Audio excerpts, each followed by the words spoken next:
The Shadow Out of Time by H.P. Lovecraft. Welcome back, everybody. This is a tale that's definitely going to mess with your mind. This is an adventure that takes you through the present, future, past, and all of time. So clear your head, sit back, relax, and enjoy the tale. Part 1. After 22 years of nightmare and terror, saved only by desperate conviction of the mythical source of certain impressions, I am unwilling to vouch for the truth of that which I think I found in Western Australia on the night of July 17 through 18, 1935. There is reason to hope that my experience was wholly or partly a hallucination, for which indeed abundant causes existed, and yet its realism was so hideous that I sometimes find hope impossible. If the thing did happen, then man must be prepared to accept notions of the cosmos and of his own place in the seething vortex of time, whose merest mention is paralyzing. He must, too, be placed on guard against a specific, lurking peril which, though it will never engulf the whole race, may impose monstrous and unguessable horrors upon certain venturesome members of it.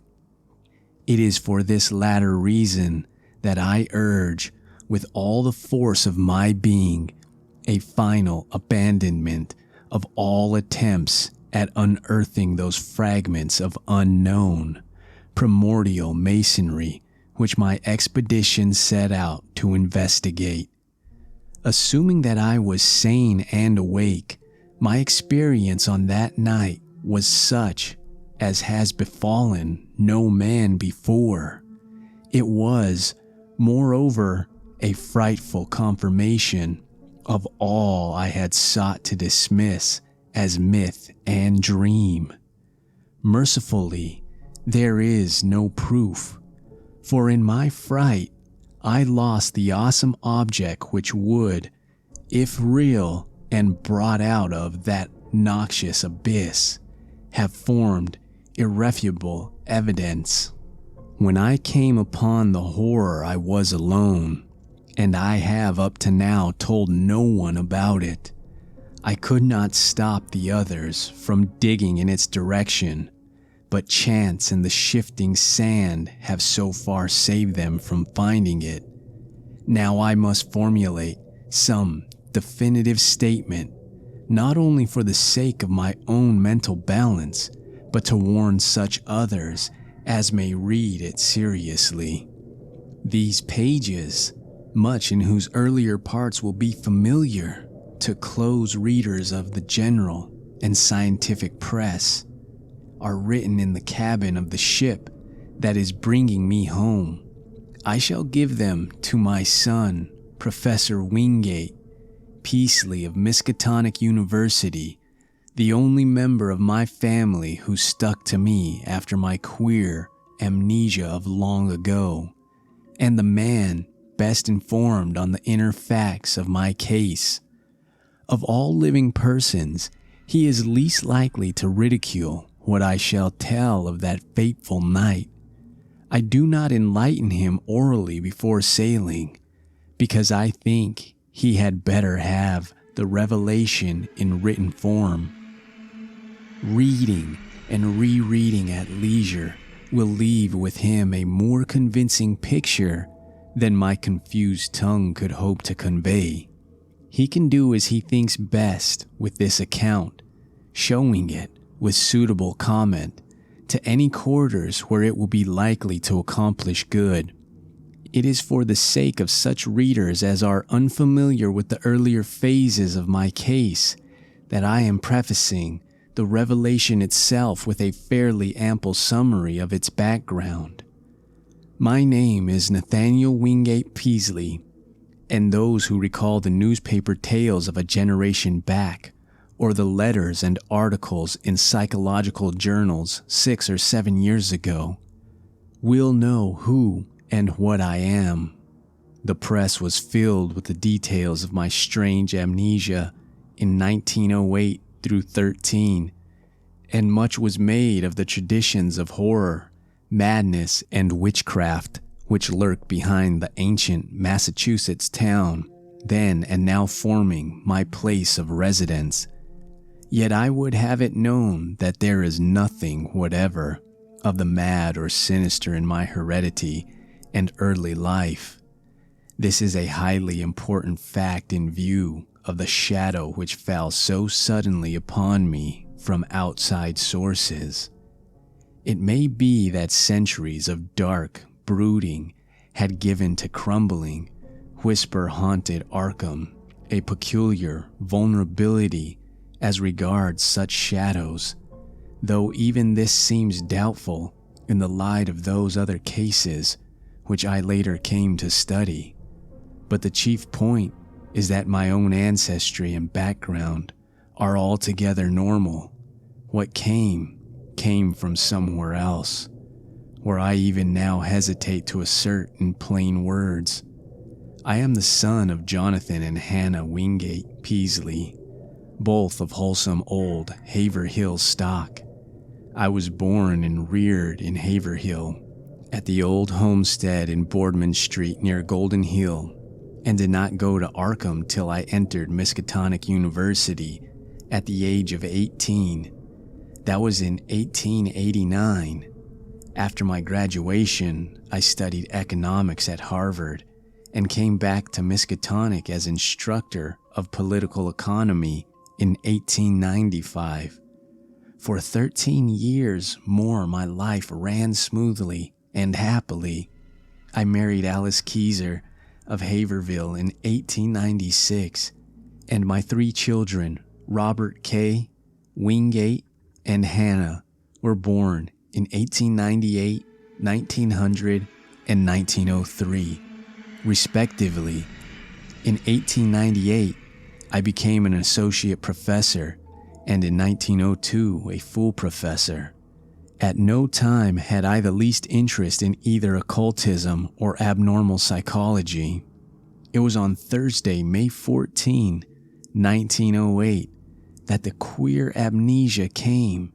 The thing was quite sudden, though later I realized that certain brief, glimmering visions of several hours previous, chaotic visions, which disturbed me greatly because they were so unprecedented, must have formed premonitory symptoms.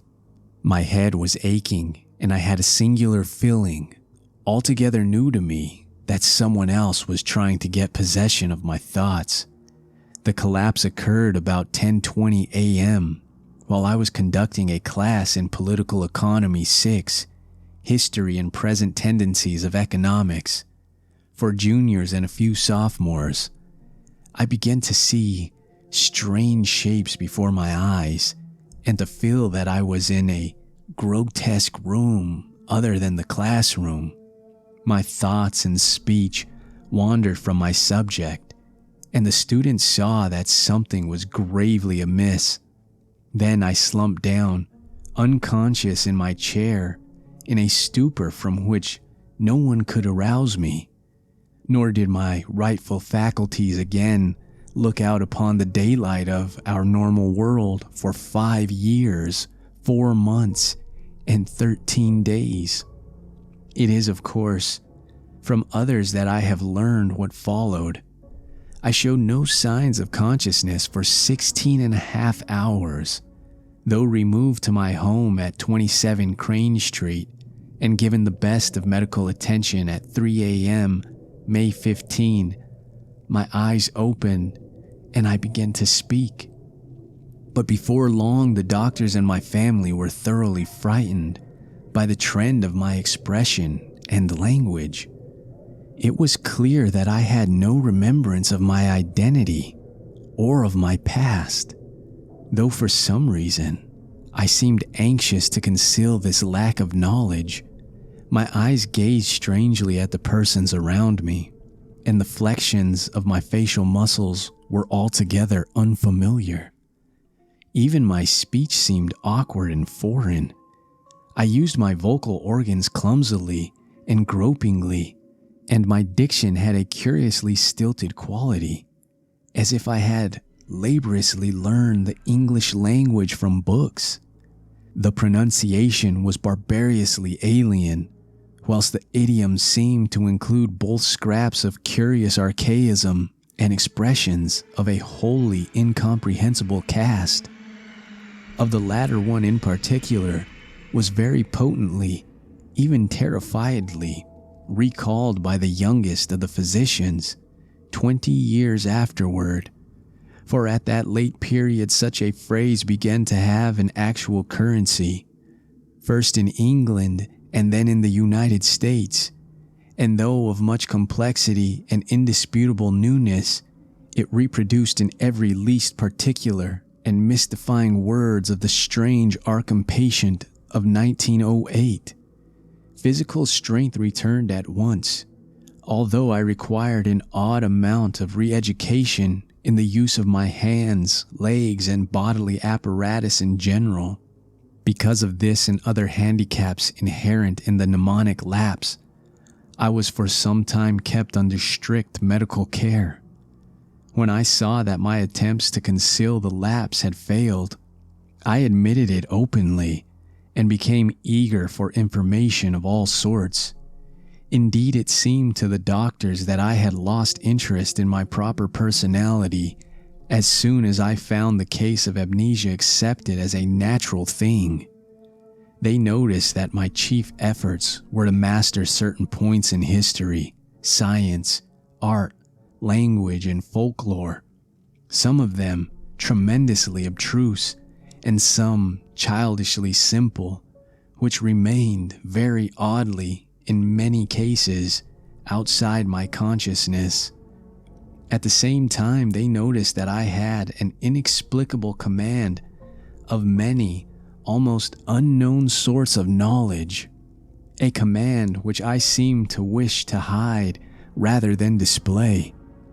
I would inadvertently refer, with casual assurance, to specific events in dim ages outside the range of accepted history, passing off such references as a jest when I saw the surprise they created. And I had a way of speaking of the future which 2 or 3 times caused actual fright. These uncanny flashes soon ceased to appear, though some observers laid their vanishment more to a certain furtive caution on my part than to any waning of the strange knowledge behind them. Indeed, I seemed anomalously avid to absorb the speech, customs, and perspective of the ages around me, as if I were a studious traveler from a far, foreign land. As soon as permitted, I haunted the college library at all hours, and shortly began to arrange for those odd travels and special courses at American and European universities, which evoked so much comment during the next few years. I did not at any time suffer from a lack of learned contacts, for my case had a mild celebrity among the psychologists of the period. I was lectured upon as a typical example of secondary personality, even though I seemed to puzzle the lecturers now and then with some bizarre symptom or some queer trace of carefully veiled mockery. Of real friendliness, however, I encountered little. Something in my aspect and speech seemed to excite vague fears and aversions in everyone I met, as if I were a being infinitely removed from all that is normal and healthful. This idea of a black, hidden horror connected with incalculable gulfs of some sort of distance was oddly widespread and persistent. My own family formed no exception. From the moment of my strange waking, my wife had regarded me with extreme horror and loathing, vowing that I was some utter alien usurping the body of her husband. In 1910, she obtained a legal divorce, nor would she ever consent to see me even after my return to normalcy in 1913. These feelings were shared by my elder son and my small daughter, neither of whom I have ever seen since. Only my second son, Wingate, seemed able to conquer the terror and repulsion which my change aroused. He indeed felt that I was a stranger, but though only 8 years old, held fast to a faith that my proper self would return. When it did return, he sought me out, and the courts gave me his custody. In succeeding years, he helped me with the studies to which I was driven, and today at 35, he is a professor of psychology at Miskatonic. But I do not wonder at the horror I caused, for certainly the mind, voice, and facial expressions of the being that awaked on May 15, 1908, were not those of Nathaniel Wingate Peasley. I will not attempt to tell much of my life from 1908 to 1913, since readers may glean all the outward essentials, as I largely had to do, from files of old newspapers and scientific journals. I was given charge of my funds, and spent them slowly and on the whole wisely, in travel and in study at various centers of learning. My travels, however, were singular in the extreme, involving long visits to remote and desolate places. In 1909, I spent a month in the Himalayas, and in 1911, aroused much attention through a camel trip into the unknown deserts of Arabia. What happened on those journeys, I have never been able to learn. During the summer of 1912, I chartered a ship and sailed in the Arctic north of Spitsbergen, afterward showing signs of disappointment. Later in that year, I spent weeks alone beyond the limits of previous or subsequent exploration in the vast limestone cavern systems of Western Virginia, black labyrinths so complex that no retracing of my steps could even be considered. My sojourns at the universities were marked by abnormally rapid assimilation, as if the secondary personality had an intelligence enormously superior to my own. I have found also that my rate of reading and solitary study was phenomenal. I could master every detail of a book merely by glancing over it as fast as I could turn the leaves, while my skill at interpreting complex figures in an instant was veritably awesome. At times there appeared almost ugly reports of my power to influence the thoughts and acts of others, though I seem to have taken care to minimize displays of this faculty. Other ugly reports concerned my intimacy with leaders of occultist groups, and scholars suspected of connection with nameless bands of abhorrent elder world hierophants. These rumors, though were never proved at the time, were doubtless stimulated by the known tenor of some of my reading, for the consultation of rare books at libraries cannot be effected secretly.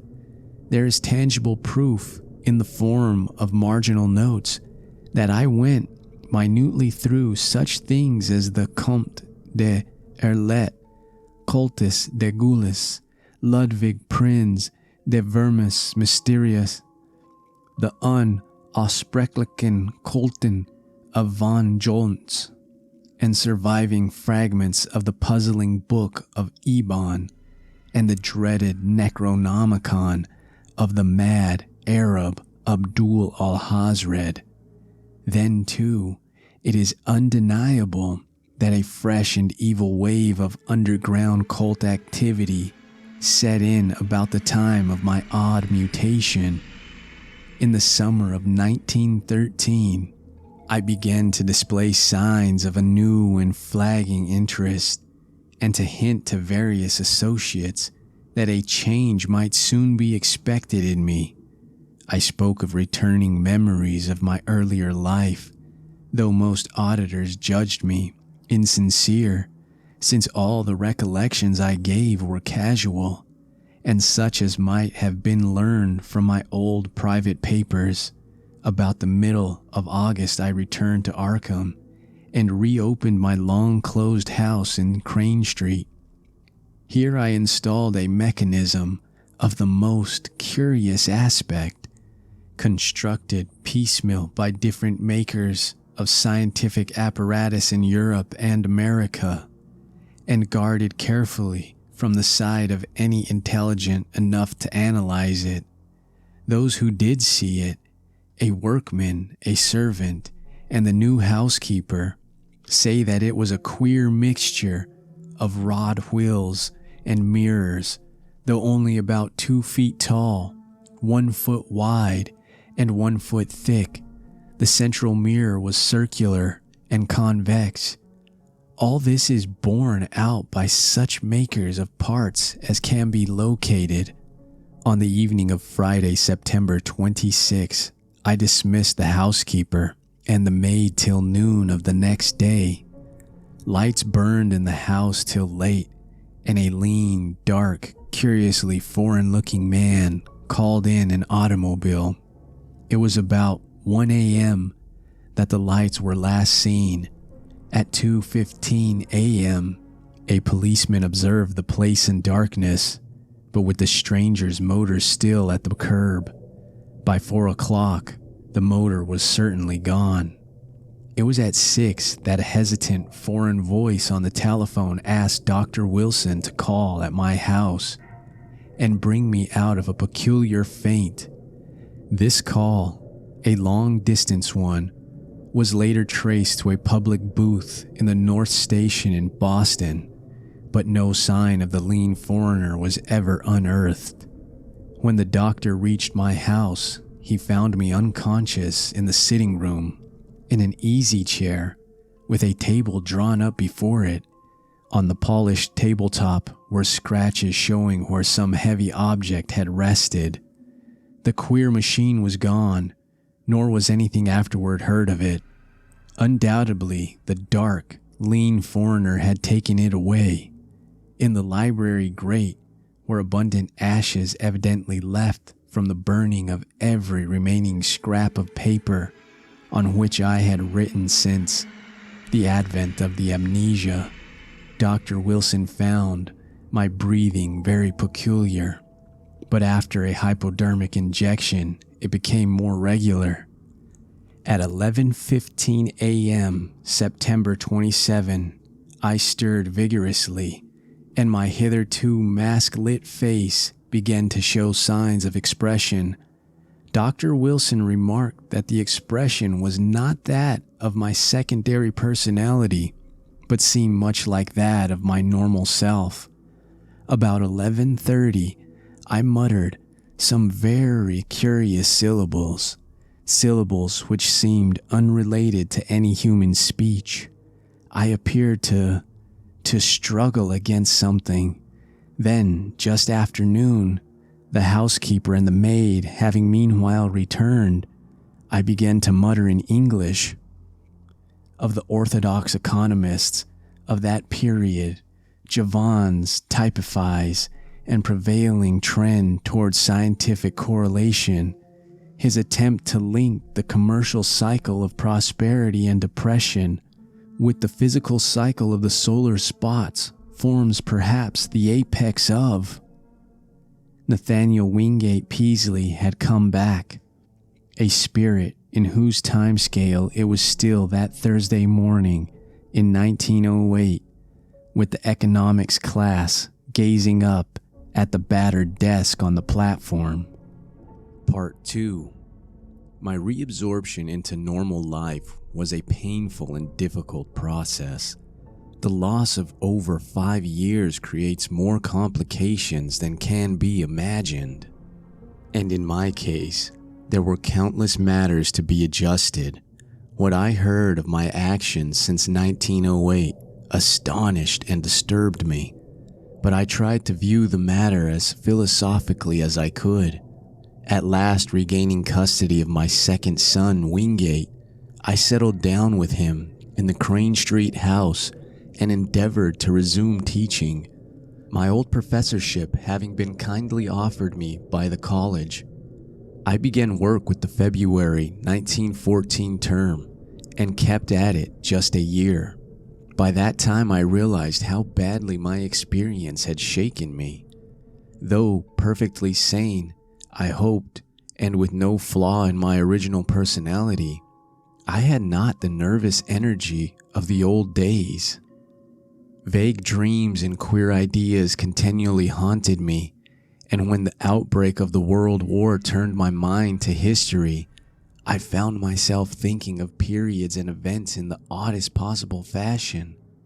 My conception of time, my ability to distinguish between consecutiveness and simultaneousness, seemed subtly disordered, so that I formed chimerical notions about living in one age and casting one's mind all over eternity for knowledge of past and future ages.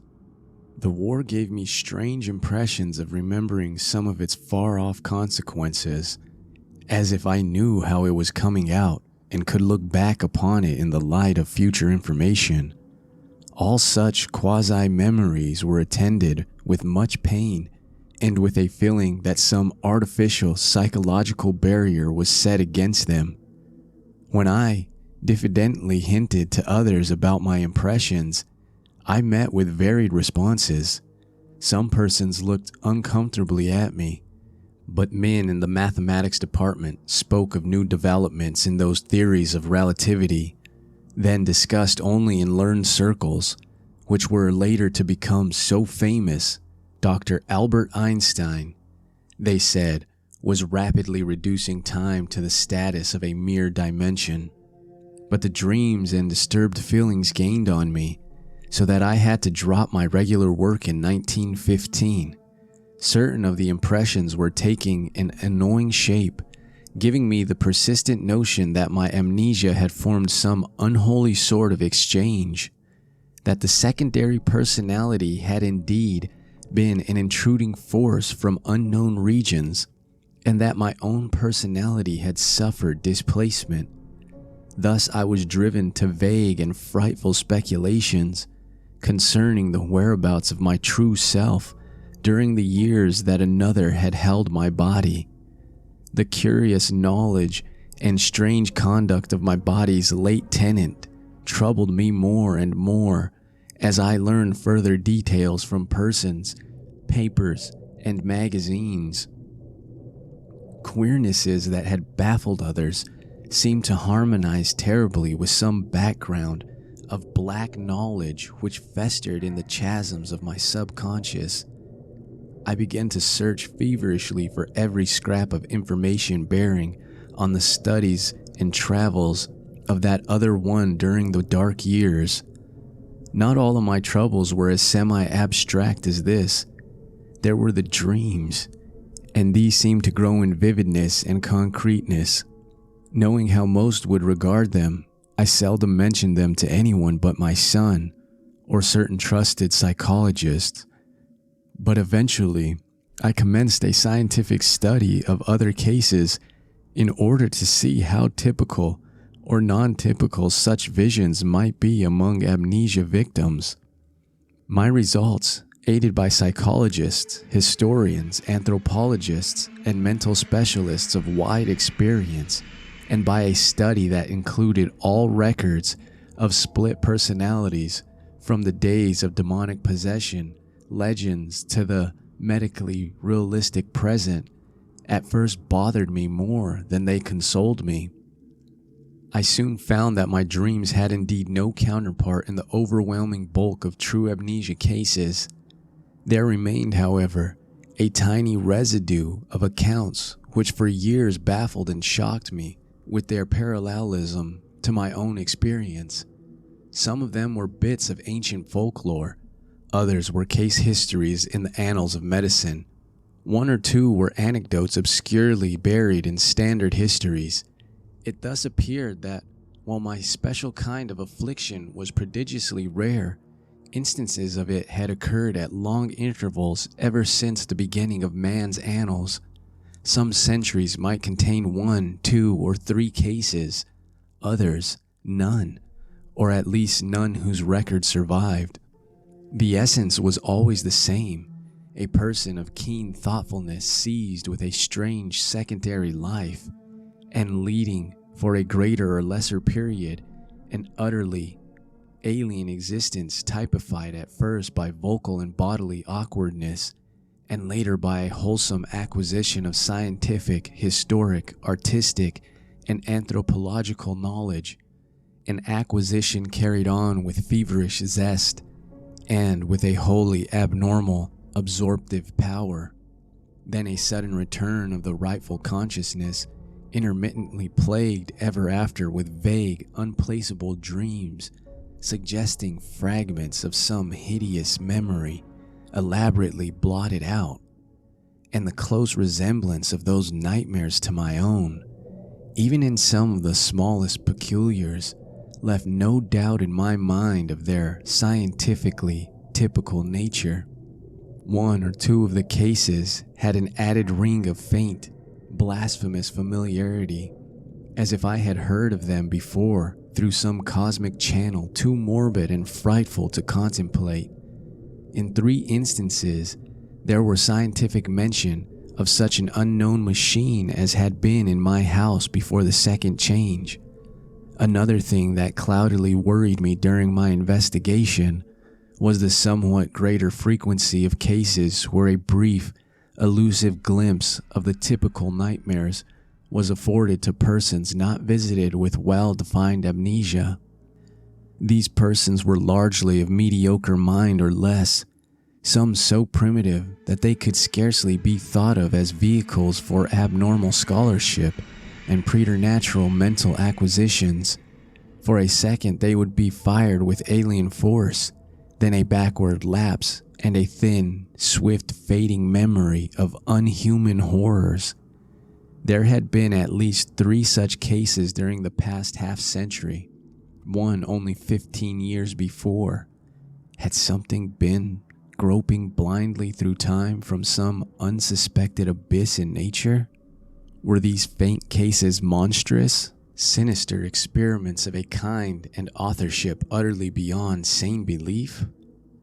Such were a few of the formless speculations of my weaker hours, fancies abetted by myths which my studies uncovered, for I could not doubt but that certain persistent legends of immemorial antiquity, apparently unknown to the victims and physicians connected with recent amnesia cases, formed a striking and awesome elaboration of memory lapses such as mine. Of the nature of the dreams and impressions which were growing so clamorous, I still almost fear to speak. They seemed to savor of madness, and at times I believed I was indeed going mad. Was there a special type of delusion afflicting those who had suffered lapses of memory? Conceivably, the efforts of the subconscious mind to fill up a perplexing blank with pseudo-memories might give rise to strange, imaginative vagaries. This indeed, though an alternative folklore theory finally seemed to me more plausible, was the belief of many of the alienists who helped me in my search for parallel cases, and who shared my puzzlement at the exact resemblances sometimes discovered. They did not call the condition true insanity, but classed it rather among neurotic disorders. My course in trying to track it down and analyze it, instead of vainly seeking to dismiss or forget it, they heartily endorsed as correct according to the best psychological principles. I especially valued the advice of such physicians as had studied me during my possession by the other personality. My first disturbances were not visual at all, but concerned the more abstract matters which I had mentioned. There was, too, a feeling of profound and inexplicable horror concerning myself. I developed a queer fear of seeing my own form, as if my eyes would find it something utterly alien and inconceivably abhorrent. When I did glance down and behold the familiar human shape in quite gray or blue clothing, I always felt a curious relief, though in order to gain this relief, I had to conquer an infinite dread. I shunned mirrors as much as possible, and was always shaved at the barber's. It was a long time before I correlated any of these disappointed feelings with the fleeting visual impressions which began to develop. The first such correlation had to do with the odd sensation of an external, artificial restraint on my memory. I felt that the snatches of sight I experienced had a profound and terrible meaning and a frightful connection with myself, but that some purposeful influence held me from grasping that meaning and that connection. Then came that queerness about the element of time, and with it desperate efforts to place the fragmentary dream glimpses in the chronological and spatial pattern. The glimpses themselves were at first merely strange rather than horrible. I would seem to be in an enormous vaulted chamber, whose lofty stone groinings were well nigh lost in the shadows overhead. In whatever time or place the scene might be, the principles of the arch was known as fully and used as extensively as by the Romans. There were colossal round windows and high arched doors, and pedestals or tables each as tall as the highest of an ordinary room. Vast shelves of dark wood lined the walls, holding what seemed to be volumes of immense size with strange hieroglyphs on their backs. The exposed stonework held curious carvings, always in curvilinear mathematical designs, and there were chiseled inscriptions in the same characters that the huge books bore. The dark granite masonry was of a monstrous, megalithic type, with lines of convex-topped blocks fitting the concave-bottomed courses which rested upon them. There were no chairs, but the tops of the vast pedestals were littered with books, papers, and what seemed to be writing materials, oddly figured jars of a purplish metal, and rods with stained tips. Tall as the pedestals were, I seemed at times able to view them from above. On some of them were great globes of luminous crystal serving as lamps, and inexplicable machines formed of vitreous tubes and metal rods. The windows were glazed and latticed with stout-looking bars. Though I dared not approach and peer out them, I could see from where I was the waving tops of singular fern-like growths. The floor was of massive octagonal flagstones, while rugs and hangings were entirely lacking. Later, I had visions of sweeping through cyclopean corridors of stone and up and down gigantic inclined planes of the same monstrous masonry. There were no stairs anywhere, nor was any passageway less than 30 feet wide. Some of the structures through which I floated must have towered into the sky for thousands of feet. There were multiple levels of black vaults below, and never open trap doors, sealed down with metal bands and holding dim suggestions of some special peril. I seemed to be a prisoner, and horror hung broodingly over everything I saw. I felt that the mocking, curvilinear hieroglyphs on the walls would blast my soul with their message were I not guarded by a merciful ignorance. Still later, my dreams included vistas from the great round windows and from the titanic flat roof, with its curious gardens, wide barren area, and high scalloped parapet of stone, to which the topmost of the inclined planes led. There were almost endless leagues of giant buildings, each in its garden, and ranged along paved roads fully 200 feet wide. They differed greatly in aspect, but few were less than 500 feet square or 1,000 feet high. Many seemed so limitless that they must have had a frontage of several thousand feet, while some shot up to mountainous altitudes in the gray, steamy heavens. They seemed to be mainly of stone or concrete, and most of them embodied the oddly curvilinear type of masonry noticeable in the building that held me. Roofs were flat and garden covered, and tended to have scalloped parpettes. Sometimes there were terraces and higher levels, and wide cleared spaces amidst the gardens. The great roads held hints of motion, but in the earlier visions, I could not resolve this impression into details.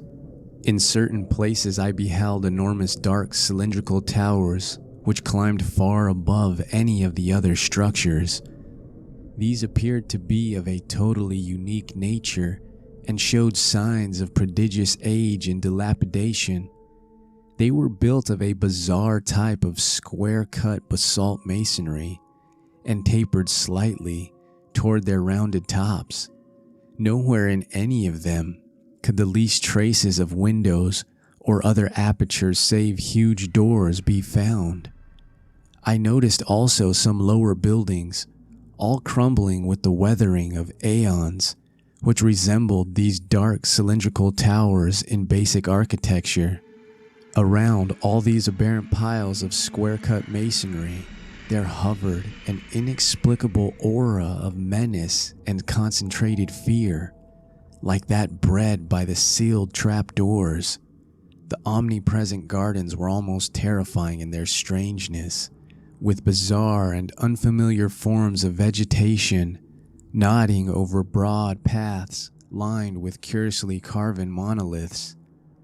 Abnormally vast fern-like growths predominated, some green and some of a ghastly fungoid pallor.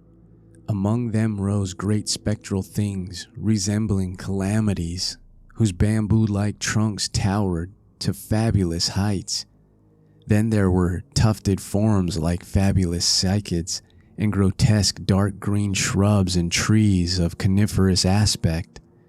Flowers were small, colorless, and unrecognizable, blooming in geometrical beds and at large among the greenery. In a few of the terrace and roof-topped gardens were larger and more vivid blossoms of almost offensive contours and seeming to suggest artificial breeding. Fungi of unconceivable size, outlines and colors speckled the scene in patterns bespeaking some unknown but well-established horticultural tradition. In the larger gardens on the ground there seemed to be some attempt to preserve the irregularities of nature, but on the roofs there was more selectiveness and more evidences of the topiary art. The skies were almost always moist and cloudy, and sometimes I would seem to witness tremendous rains. Once in a while, though, there would be glimpses of the sun, which looked abnormally large, and of the moon, whose markings held a touch of difference from the normal that I could never quite fathom, when very rarely the night sky was clear to an extent. I beheld constellations which were nearly beyond recognition. Known outlines were sometimes approximated, but seldom duplicated, and from the position of the few groups I could recognize, I felt I must be in the Earth's southern hemisphere, near the Tropic of Capricorn. The far horizon was always steamy and indistinct, but I could see the great jungles of unknown tree ferns, calamities, lepidodendra, and sigillaria lay outside the city, their fantastic frondage waving mockingly in the shifting vapors. Now and then there would be suggestions of motion in the sky, but these, my early visions, never resolved. By the autumn of 1914, I began to have infrequent dreams of strange floatings over the city and through the regions around it. I saw interminable roads through forests of fearsome growths with mottled, fluted, and banded trunks, and past other cities as strange as the one which persistently haunted me. I saw monstrous constructions of black or iridescent stone in glades and clearings where perpetual twilight reigned, and traversed long causeways over swamps so dark that I could tell but little of their moist, towering vegetation. Once I saw an area of countless miles strewn with age-blasted basaltic ruins whose architecture had been like that of the few windowless, round-topped towers in the haunting city. And once I saw the sea, a boundless, steamy expanse beyond the colossal stone piers of an enormous town of domes and arches.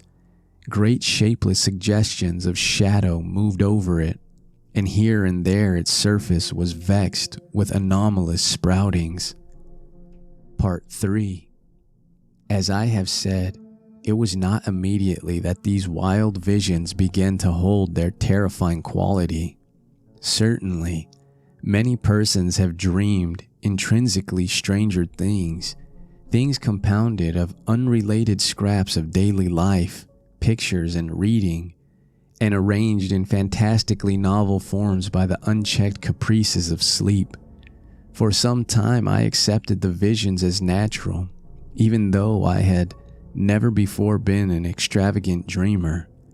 Many of the vague anomalies I argued must have come from trivial sources too numerous to track down, while others seemed to reflect a common textbook knowledge of the plants and other conditions of the primitive world of 150 million years ago, the world of the Permian or Triassic Age.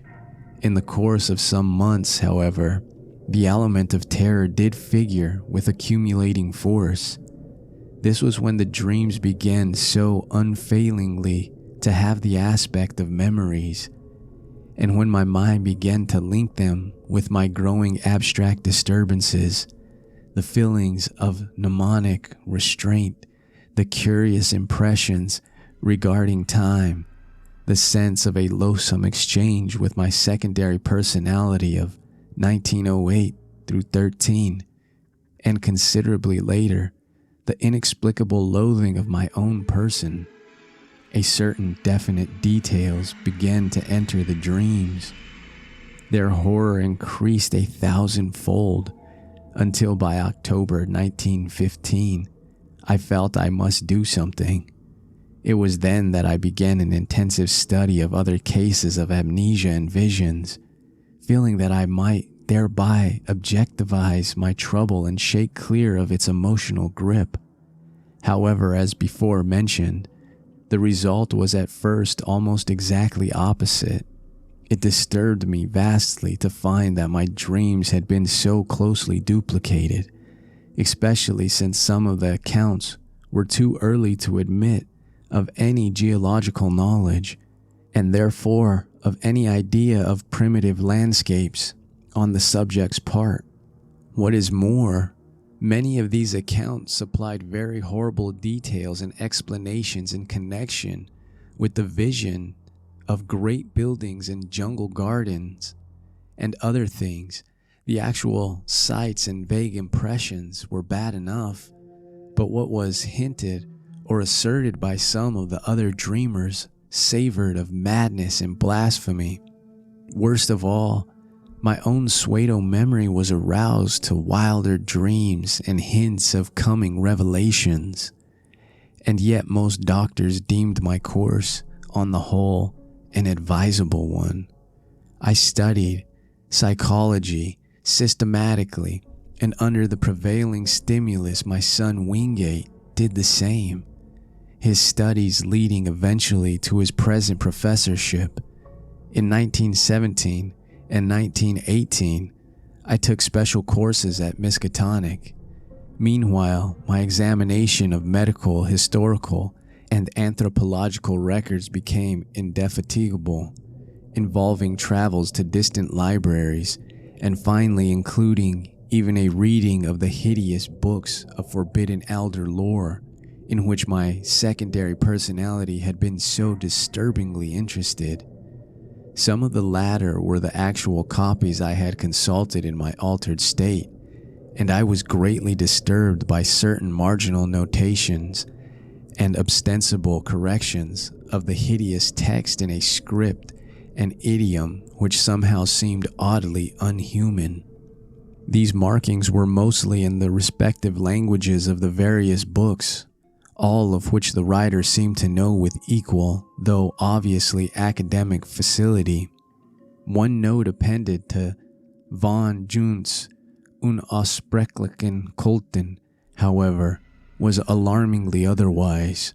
It consisted of certain curvilinear hieroglyphs in the same ink as that of the German corrections, but following no recognized human pattern, and these hieroglyphs were closely and unmistakably akin to the characters constantly met with in my dreams.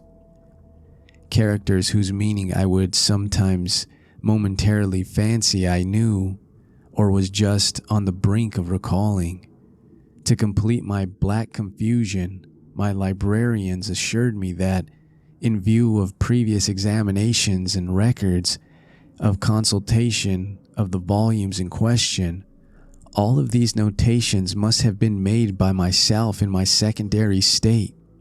This despite the fact that I was and still am ignorant of 3 of the languages involved. Piecing together the scattered records, ancient and modern, anthropological and medical, I found a fairly consistent mixture of myth and hallucination whose scope and wildness left me utterly dazed. Only one thing consoled me, the fact that the myths were of such early existence. What lost knowledge could have brought pictures of the Paleozoic and Mesozoic landscape into these primitive fables? I could not even guess, but the pictures had been there. Thus a basis existed for the formation of a fixed type of delusion. Cases of amnesia no doubt created the general myth pattern, but afterward the fanciful accretions of the myths must have reacted on amnesia sufferers and colored their pseudo-memories.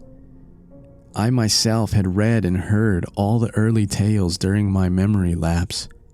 My quest had amply proved that. Was it not natural, then, for my subsequent dreams and emotional impressions to become colored and molded by what my memory subtly held over from my secondary state?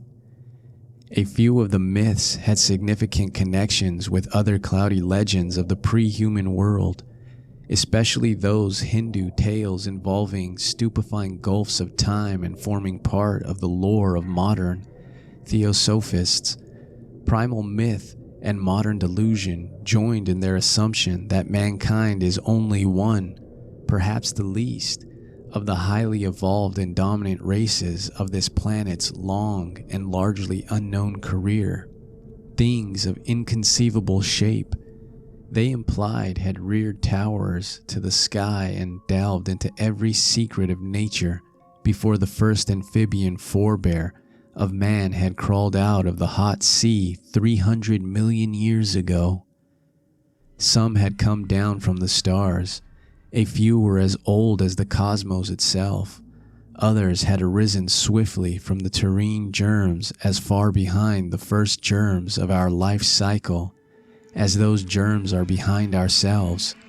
Spans of thousands of millions of years and linkages with other galaxies and universes were freely, but most of the tales and impressions concerned a relatively late race of a queer and intricate shape resembling no life form known to science, which had lived till only 50 million years before the advent of man. This, they indicated, was the greatest race of all, because it alone had conquered the secret of time. It had learned all things that ever were known or ever would be known on the earth, through the power of its keener minds to project themselves into the past and future, even through gulfs of millions of years, and study the lore of every age. For the accomplishments of this race arose all legends of prophets, including those in human mythology. In its vast libraries were volumes of texts and pictures holding the whole of Earth's annals, histories and descriptions of every species that had ever been or that ever would be, with full records of their arts, their achievements, their languages, and their psychologies.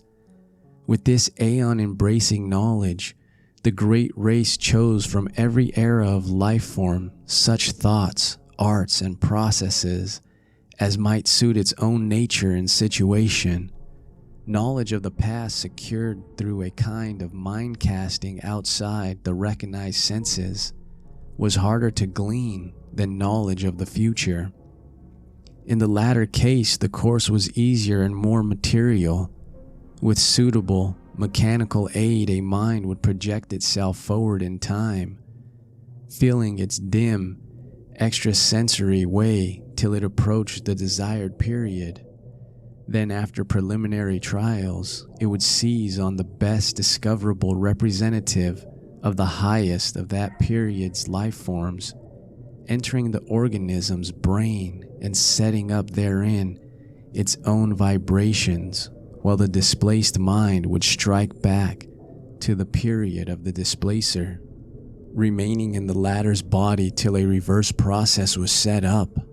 The projected mind in the body of the organism of the future would then pose as a member of the race whose outward form it wore, learning as quickly as possible all that could be learned of the chosen age and its massed information and techniques.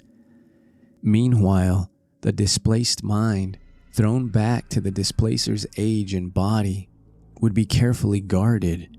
It would be kept from harming the body it occupied, and would be drained of all its knowledge by trained questionnaires. Often it could be questioned in its own language, when previous quests into the future had brought back records of that language.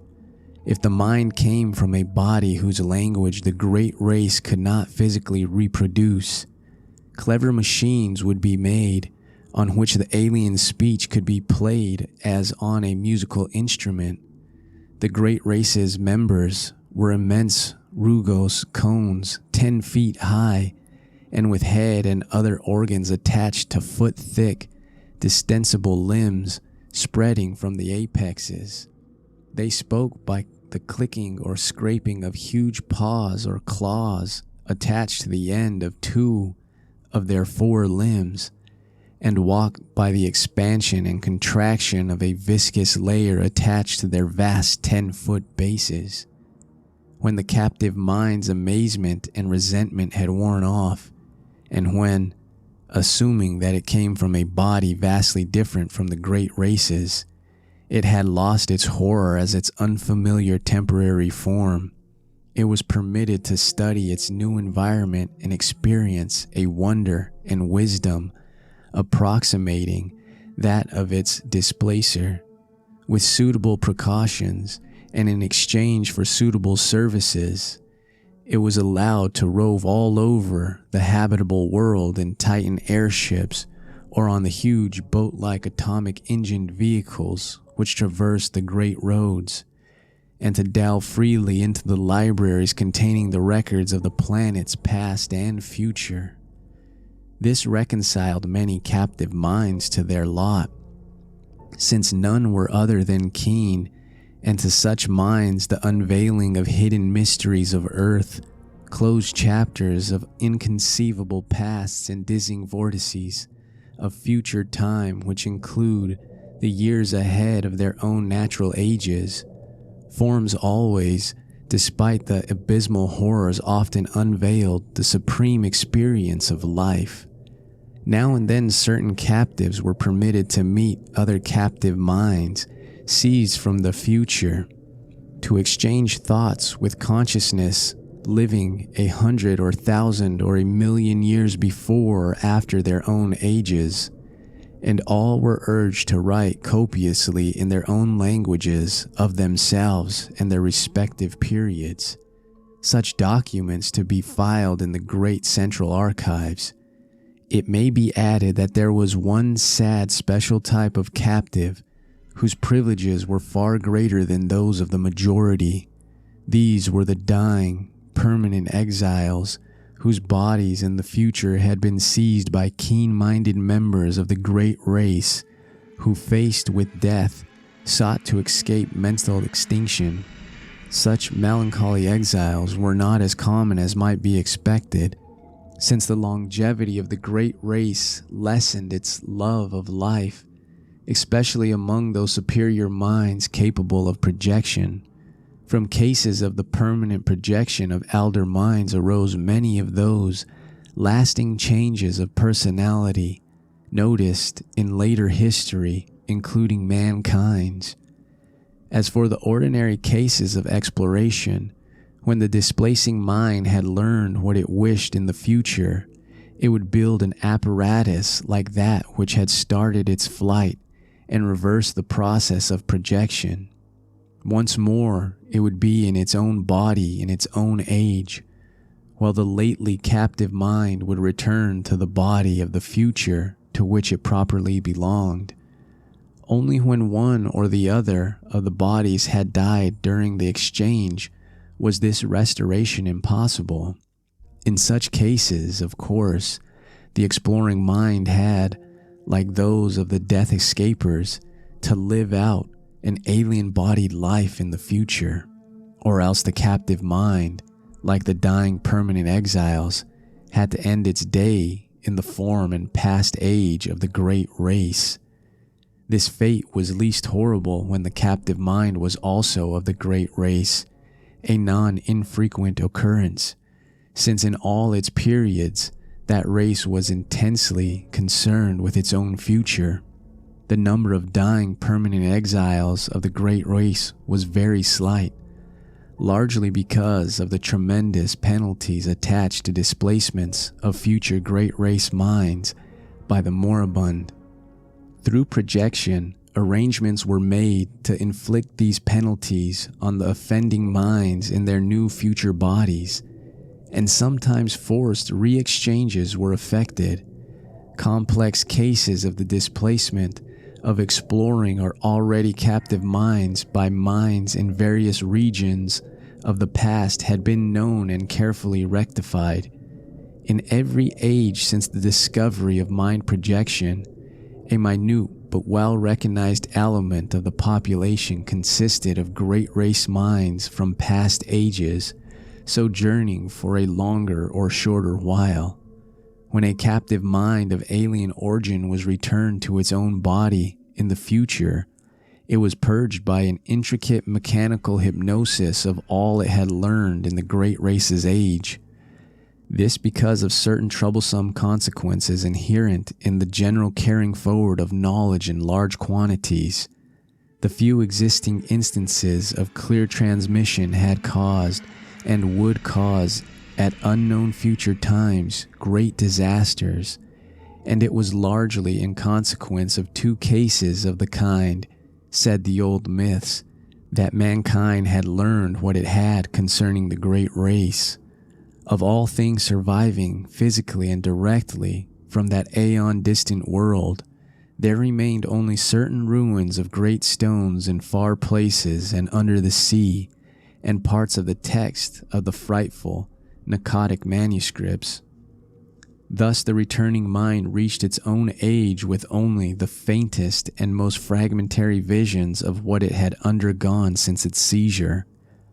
All memories that could be eradicated were eradicated, so that in most cases only a dream-shadowed blank stretched back to the time of the first exchange.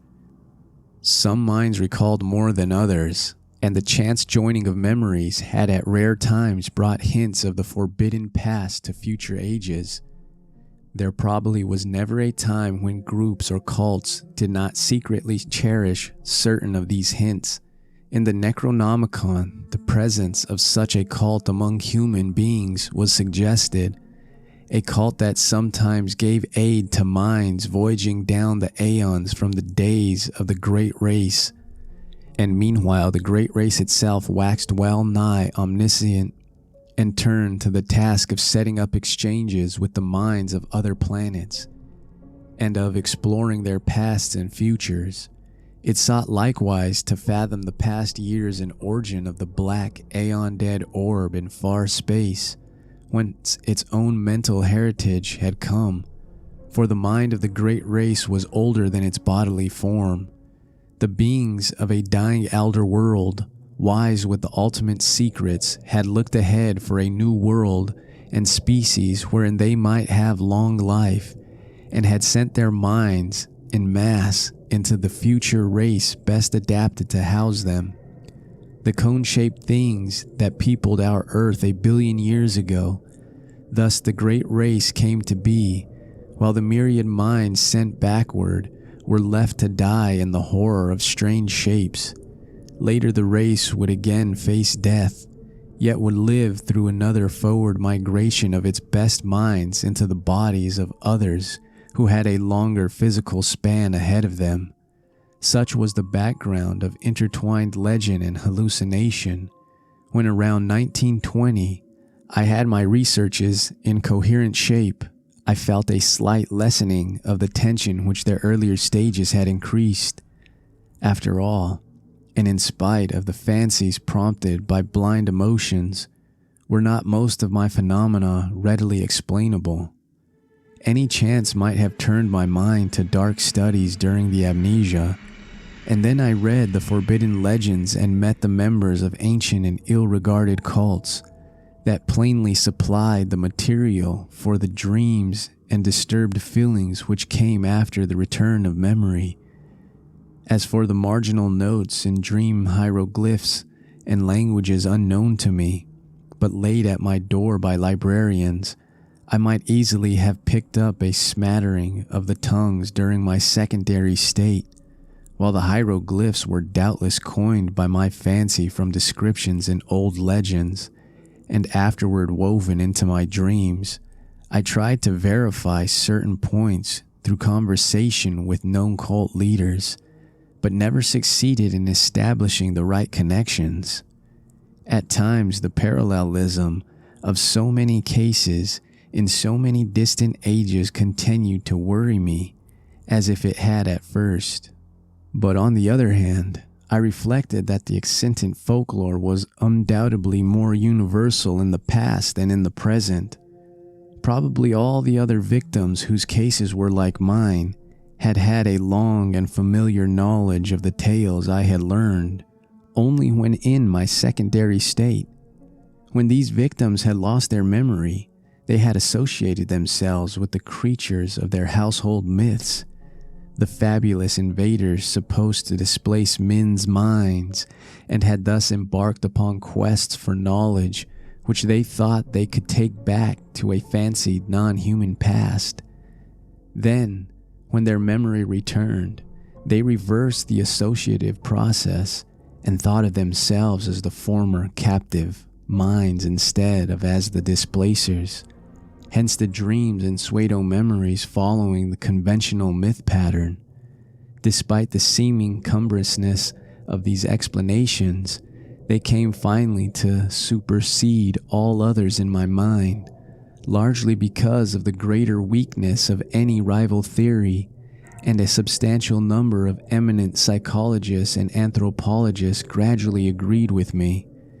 The more I reflected, the more convincing did my reasoning seem, till in the end I had a really effective bulwark against the visions and impressions which still assailed me.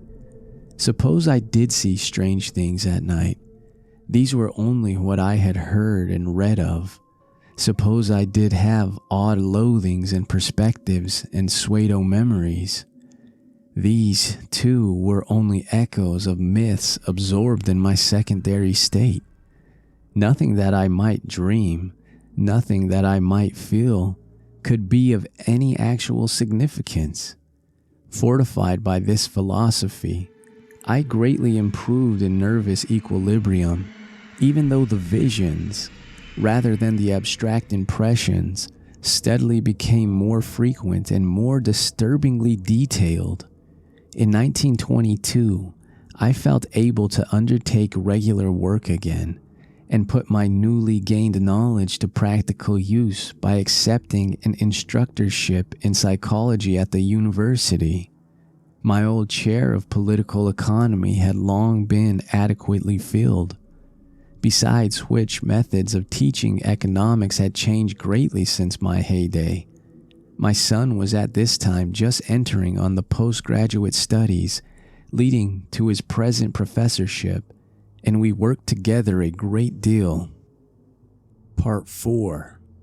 I continued, however, to keep a careful record of the outre dreams which crowded upon me so thickly and vividly. Such a record, I argued, was of genuine value as a psychological document. The glimpses still seemed damnably like memories, though I fought off this impression with a goodly measure of success. In writing, I treated the phantasmata as things seen, but at all other times I brushed them aside like any gossamer illusions of the night. I had never mentioned such matters in common conversation, though reports of them, filtering out as such things will, had aroused sundry rumors regarding my mental health. It is amusing to reflect that these rumors were confined wholly to laymen without a single champion among physicians or psychologists. Of my visions after 1914, I will here mention only a few, since fuller accounts and records are at the disposal of the serious student. It is evident that with time the curious inhibitions somewhat waned, for the scope of my visions vastly increased. They have never, though, become other than disjointed fragments seemingly without clear motivation. Within the dreams I seemed gradually to acquire a greater and greater freedom of wandering. I floated through many strange buildings of stone, going from one to the other along mammoth underground passages, which seemed to form the common avenues of transit. Sometimes I encountered those gigantic sealed trap doors in the lowest level, around which such an aura of fear and forbiddenness clung. I saw tremendous tessellated pools and rooms of curious and inexplicable utensils of myriad sorts. Then there were colossal caverns of intricate machinery whose outlines and purpose were wholly strange to me, and whose sound manifested itself only after many years of dreaming. I may here remark that sight and sound are the only senses I have ever exercised in the visionary world. The real horror began in May 1915, when I first saw the living things. This was before my studies had taught me what, in view of my myths and case histories, to expect. As mental barriers wore down, I beheld great masses of thin vapor in various parts of the building and in the streets below. These steadily grew more solid and distinct, till at last I could trace their monstrous outlines with uncomfortable ease.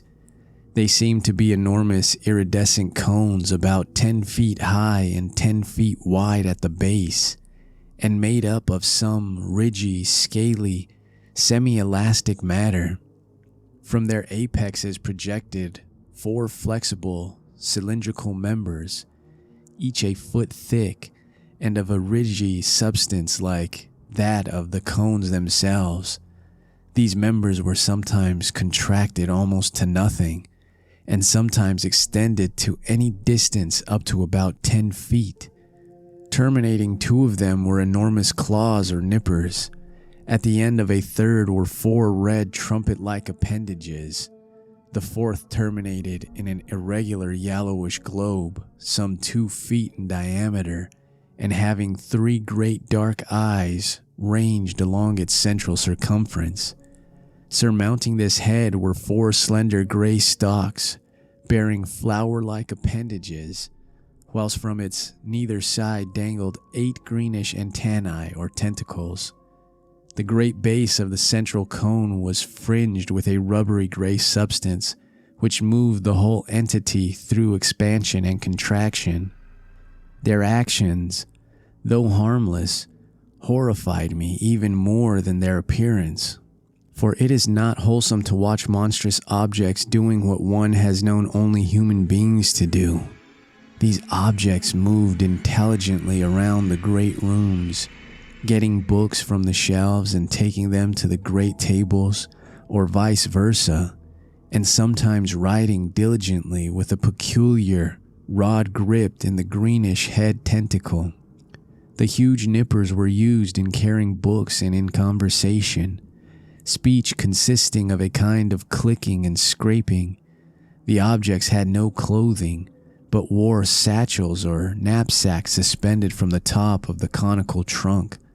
They commonly carried their head and its supporting member at the level of the cone top.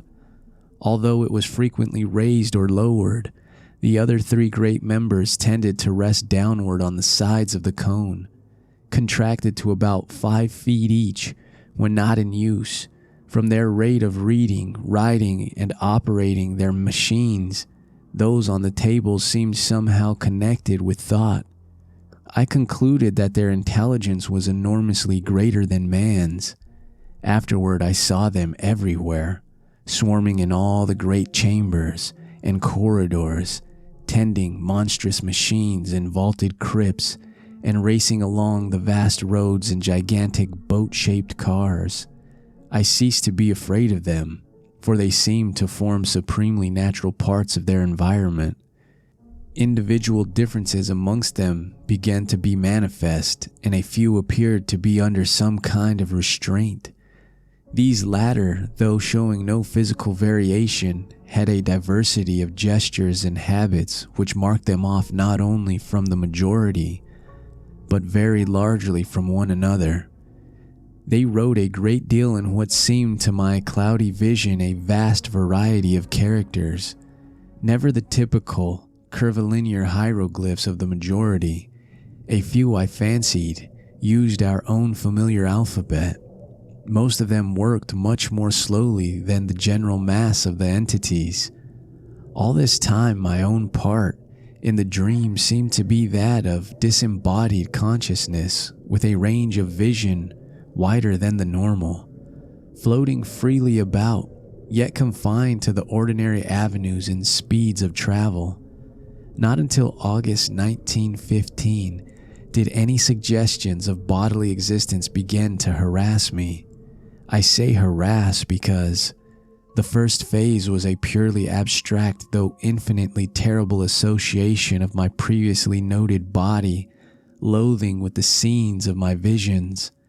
For a while my chief concern during dreams was to avoid looking down at myself, and I recall how grateful I was for the total absence of large mirrors in the strange rooms.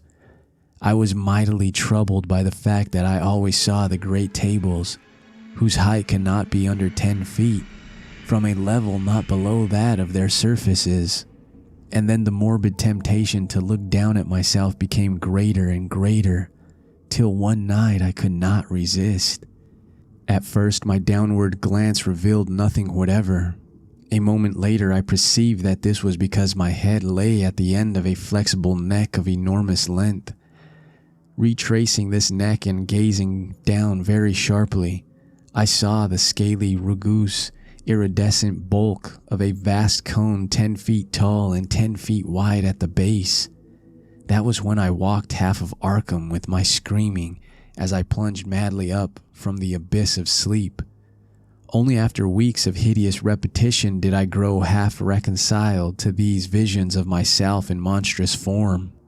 In the dreams, I now moved bodily among the other unknown entities, reading terrible books from the endless shelves and writing for hours at the great tables with a stylus managed by the green tentacles that hung down from my head.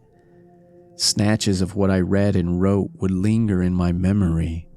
There were horrible annals of other worlds and other universes, and of stirrings of formless life outside of all universes.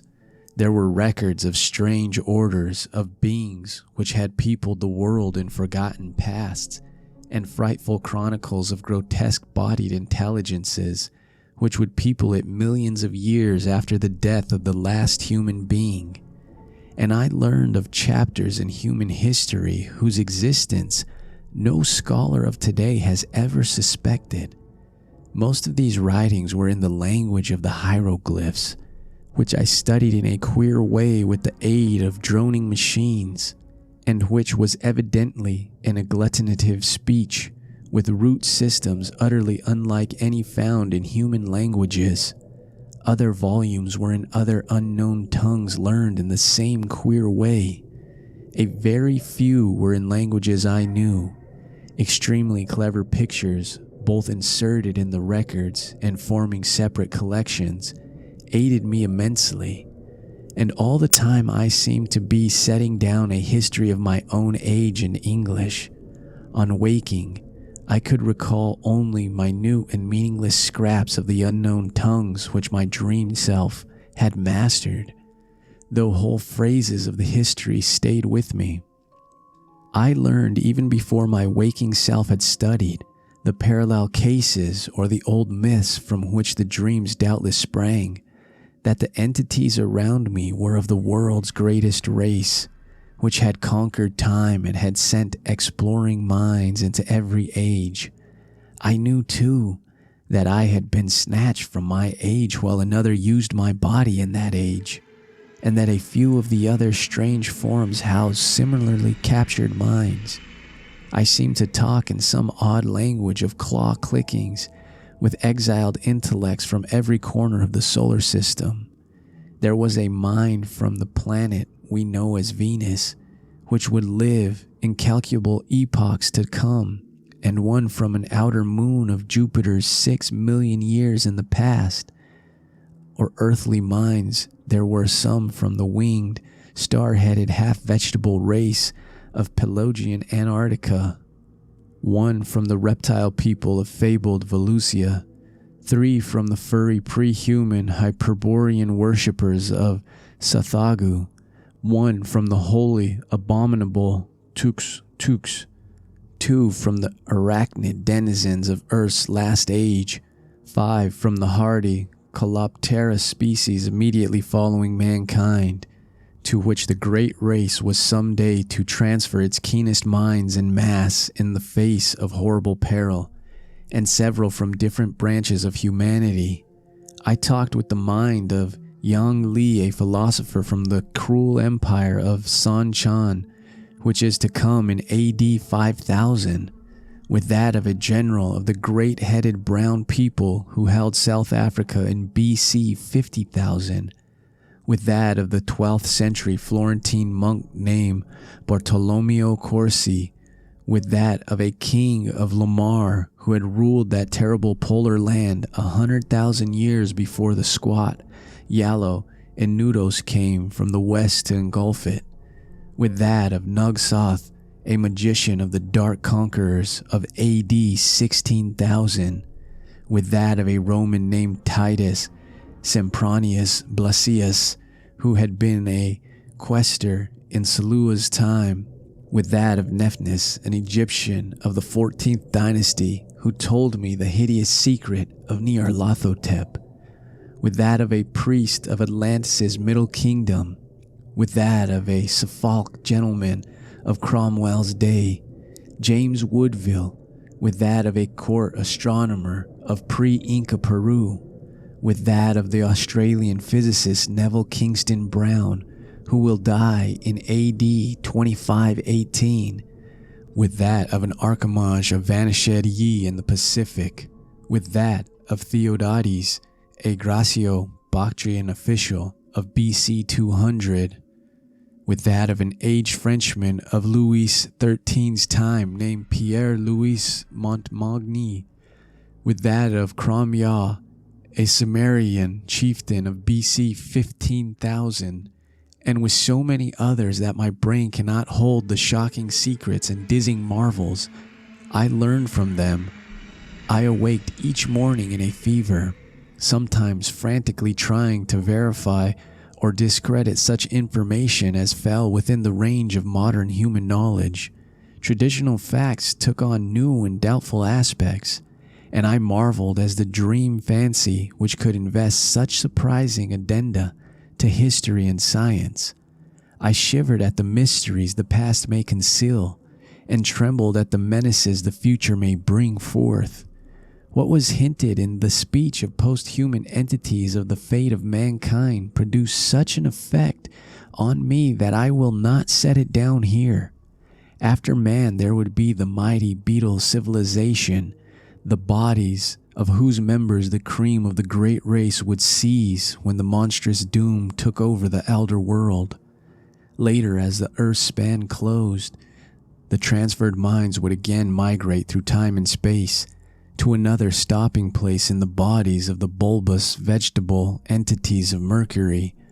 But there would be races after them, clinging pathetically to the cold planet and burrowing to its horror-filled core before the utter end. Meanwhile, in my dreams, I wrote endlessly in the history of my own age which I was preparing, half voluntarily and half through promises of increased library and travel opportunities, for the great race's central archives. The archives were in a colossal subterranean structure near the city's center, which I came to know well through frequent labors and consultations, meant to last as long as the race and to withstand the fiercest of Earth's convulsions. This Titan repository surpassed all other buildings in the massive, mountain-like firmness of its construction. The records, written or printed on great sheets of a curiously tenacious cellulose fabric, were bound into books that opened from the top and were kept in individual cases of a strange, extremely light, rustless metal of grayish hue, decorated with mathematical designs and bearing the title in the great race's curvilinear hieroglyphs. These cases were stored in tiers of rectangular vaults, like closed locked shelves, wrought of the same rustless metal and fastened by knobs with intricate turnings. My own history was assigned a specific place in the vaults of the lowest or vertebrate level, the section devoted to the culture of mankind and of the fury and reptilian races immediately preceding it in terrestrial dominance. But none of those dreams ever gave me a full picture of daily life. All were the merest misty, disconnected fragments, and it is certain that these fragments were not unfolded in their rightful sequence. I have, for example, a very imperfect idea of my own living arrangements in the dream world, though I seem to have possessed a great stone room of my own. My restrictions as a prisoner gradually disappeared, so that some of the visions included vivid travels over the mighty jungle roads, sojourns in strange cities, and explorations of some of the vast dark windowless ruins from which the great race shrank in curious fear. There were also long sea voyages in enormous, many-decked boats of incredible swiftness, and trips over wild region enclosed, projectile-like airships lifted and moved by great electrical repulsion. Beyond the wide, warm ocean were other cities of the great race, and on one far continent I saw the crude villages of the black-snouted, winged creatures who would evolve as a dominant stock after the great race had sent its foremost minds into the future to escape the creeping horror. Flatness and exuberant green life were always the keynote of the scene. Hills were low and sparse and usually displayed signs of volcanic forces. Of the animals I saw, I could write volumes. All were wild, for the great race's mechanized culture had long since done away with domestic beasts, while food was wholly vegetable or synthetic. Clumsy reptiles of great bulk floundered in steaming morasses, fluttered in the heavy air, or spouted in the seas and lake, and among these I fancied I could vaguely recognize lesser, archaic prototypes of many forms: dinosaurs, pterodactyls, ichthyosaurs, labyrinthodonts, rhamphorhynci, plesiosaurs, and the like, made familiar through paleontology. Of birds or mammals there were none that I could discern. The ground and swamps were constantly alive with snakes, lizards, and crocodiles, while insects buzzed incessantly amidst the lush vegetation, and far out at sea, unspied and unknown monsters spouted mountainous columns of foam into the vaporous sky. Once I was taken under the ocean in a gigantic submarine vessel with searchlights, and glimpsed some living horrors of awesome magnitude. I saw also the ruins of incredible sunken cities and the wealth of crinoid, brachiopod, coral, and ichthytic life which everywhere abounded. Of the physiology, psychology, folkways, and detailed histories of the great race my visions preserved but little information, and many of the scattered points I here set down were gleaned from my study of old legends and other cases, rather than from my own dreaming. For in time, of course, my reading and research caught up with and passed the dreams in many phases, so that certain dream fragments were explained in advance, and formed verifications of what I had learned. This consolingly established my belief that similar readings and research accomplished by my secondary self had informed the source of the whole terrible fabric of pseudo memories. The period of my dreams apparently was one somewhat less than 150 million years ago, when the Paleozoic age was giving place to the Mesozoic. The bodies occupied by the great race represented no surviving or even significantly known line of terrestrial evolution, but were of a peculiar, closely homogeneous, and highly specialized organic type, inclining as much to the vegetable as to the animal state. Cell action was an unique sort, almost precluding fatigue and wholly eliminating the need of sleep. Nourishment, assimilated through the red trumpet-like appendages on one of the great flexible limbs, was always semi-fluid and in many aspects wholly unlike the food of existing animals. The beings had but two of the senses which we recognize, sight and hearing, the latter accomplished through the flower-like appendages on the gray stalks above their heads, but of other the incomprehensible senses, not however well utilizable by alien captive minds inhabiting their bodies. They possessed many. Their three eyes were so situated as to give them a range of vision wider than the normal. Their blood was a sort of deep greenish ichor of great thickness. They had no sex but reproduced through seeds or spores which clustered on their bases and could be developed only underwater. Great shallow tanks were used for the growth of their young, which were, however, reared only in small numbers on account of the longevity of individuals, 4,000 or 5,000 years being the common lifespan. Markedly defective individuals were quietly disposed of as soon as their defects were noticed. Disease and the approach of death were, in the absence of a sense of touch or of physical pain, recognized by purely visual symptoms. The dead were incinerated with dignified ceremonies. Once in a while, as before mentioned, a keen mind would escape death by forward projection in time, but such cases were not numerous. When one did not occur, the exiled mind from the future was treated with the utmost kindness till the dissolution of its unfamiliar tenement. The great race seemed to form a single loosely knit nation or league, with major institutions in common, though there were 4 definite divisions. The political and economical system of each unit was a sort of fascistic socialism, with major resources rationally distributed and power delegated to a small governing board elected by the votes of all able to pass certain educational and psychological tests. Family organization was not overstressed, though ties among persons of common descent were recognized, and the young were generally reared by their parents.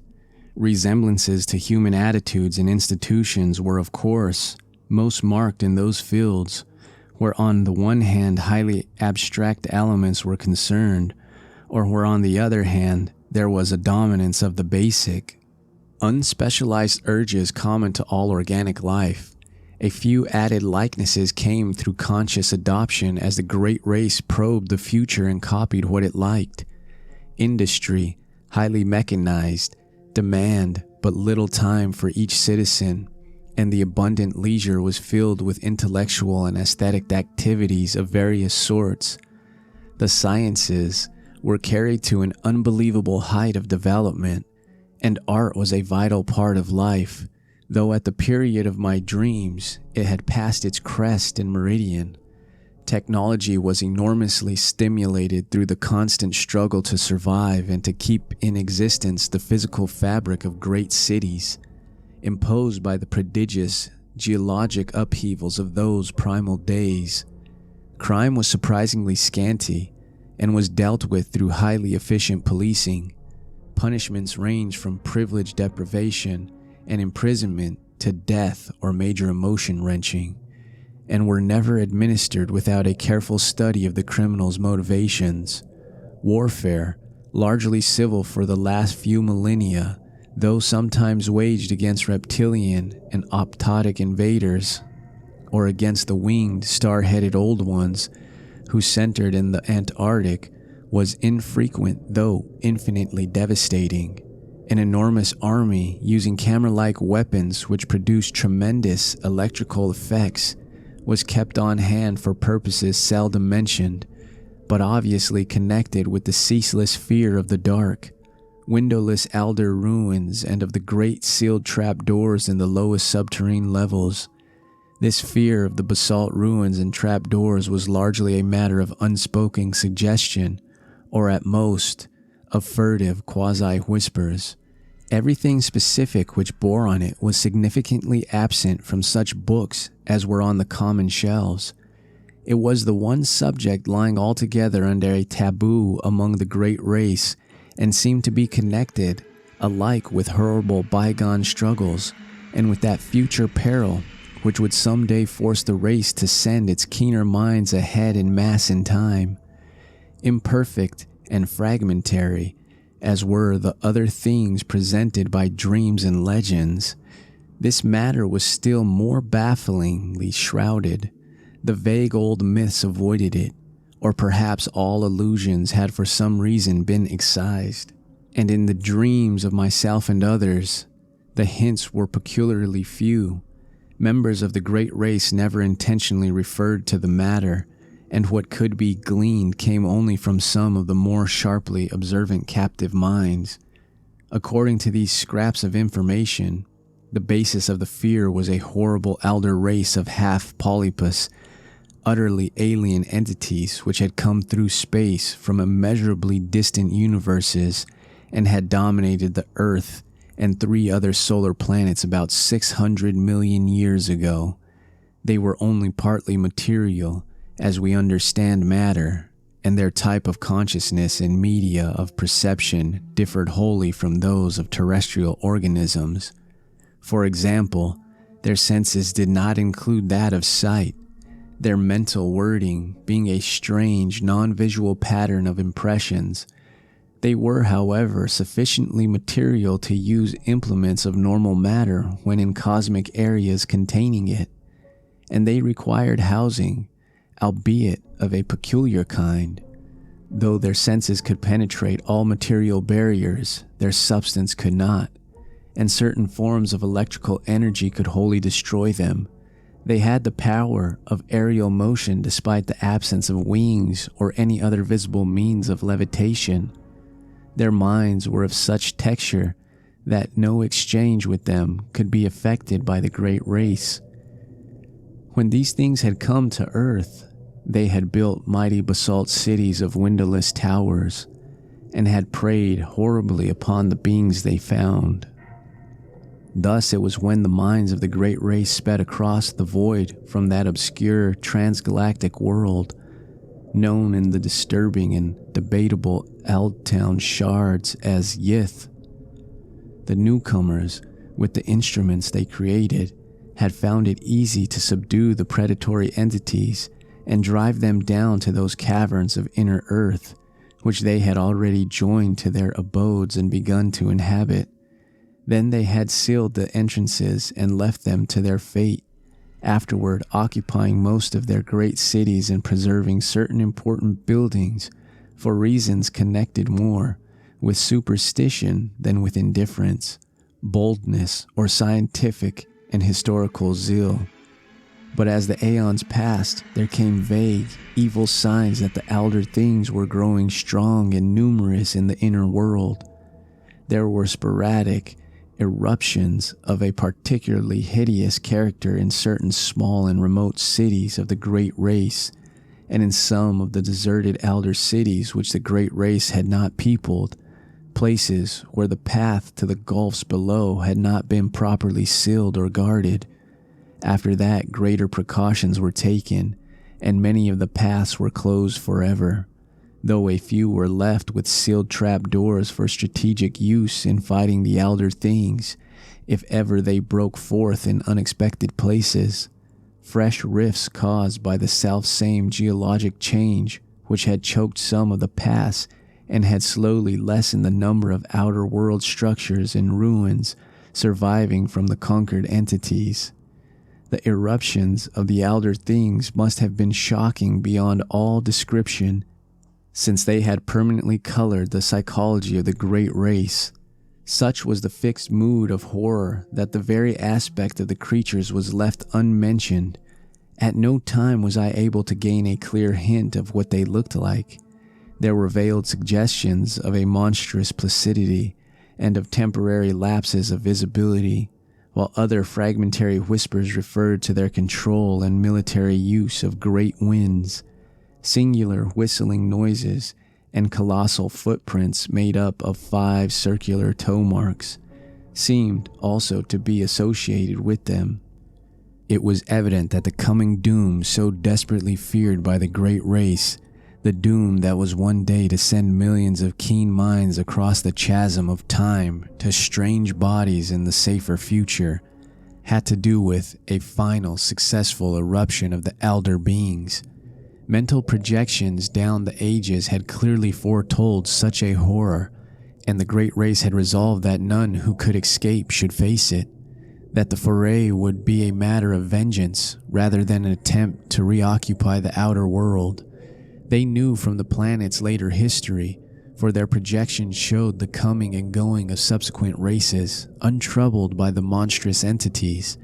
Perhaps these entities had come to prefer Earth's inner abysses to the variable stormed, ravaged surface.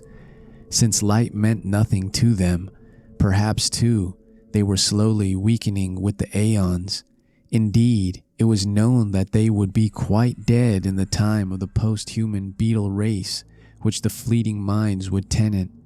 Meanwhile, the great race maintained its cautious vigilance, with potent weapons ceaselessly ready despite the horrified banishing of the subject from common speech and visible record, and always the shadow of nameless fear hung about the sealed trap doors and the dark, windowless elder towers. Part 5. That is the world of which my dreams brought me, dim, scattered echoes every night. I cannot hope to give any true idea of the horror and dread contained in such echoes, for it was upon a wholly intangible quality, the sharp sense of pseudo-memory, that such feelings mainly depended. As I have said, my studies gradually gave me a defense against these feelings, in the form of rational psychological explanations, and this saving influence was augmented by the subtle touch of accustomedness which comes with the passage of time. Yet in spite of everything, the vague, creeping terror would return momentarily now and then. It did not, however, engulf me as it had before, and after 1922, I lived a very normal life of work and recreation.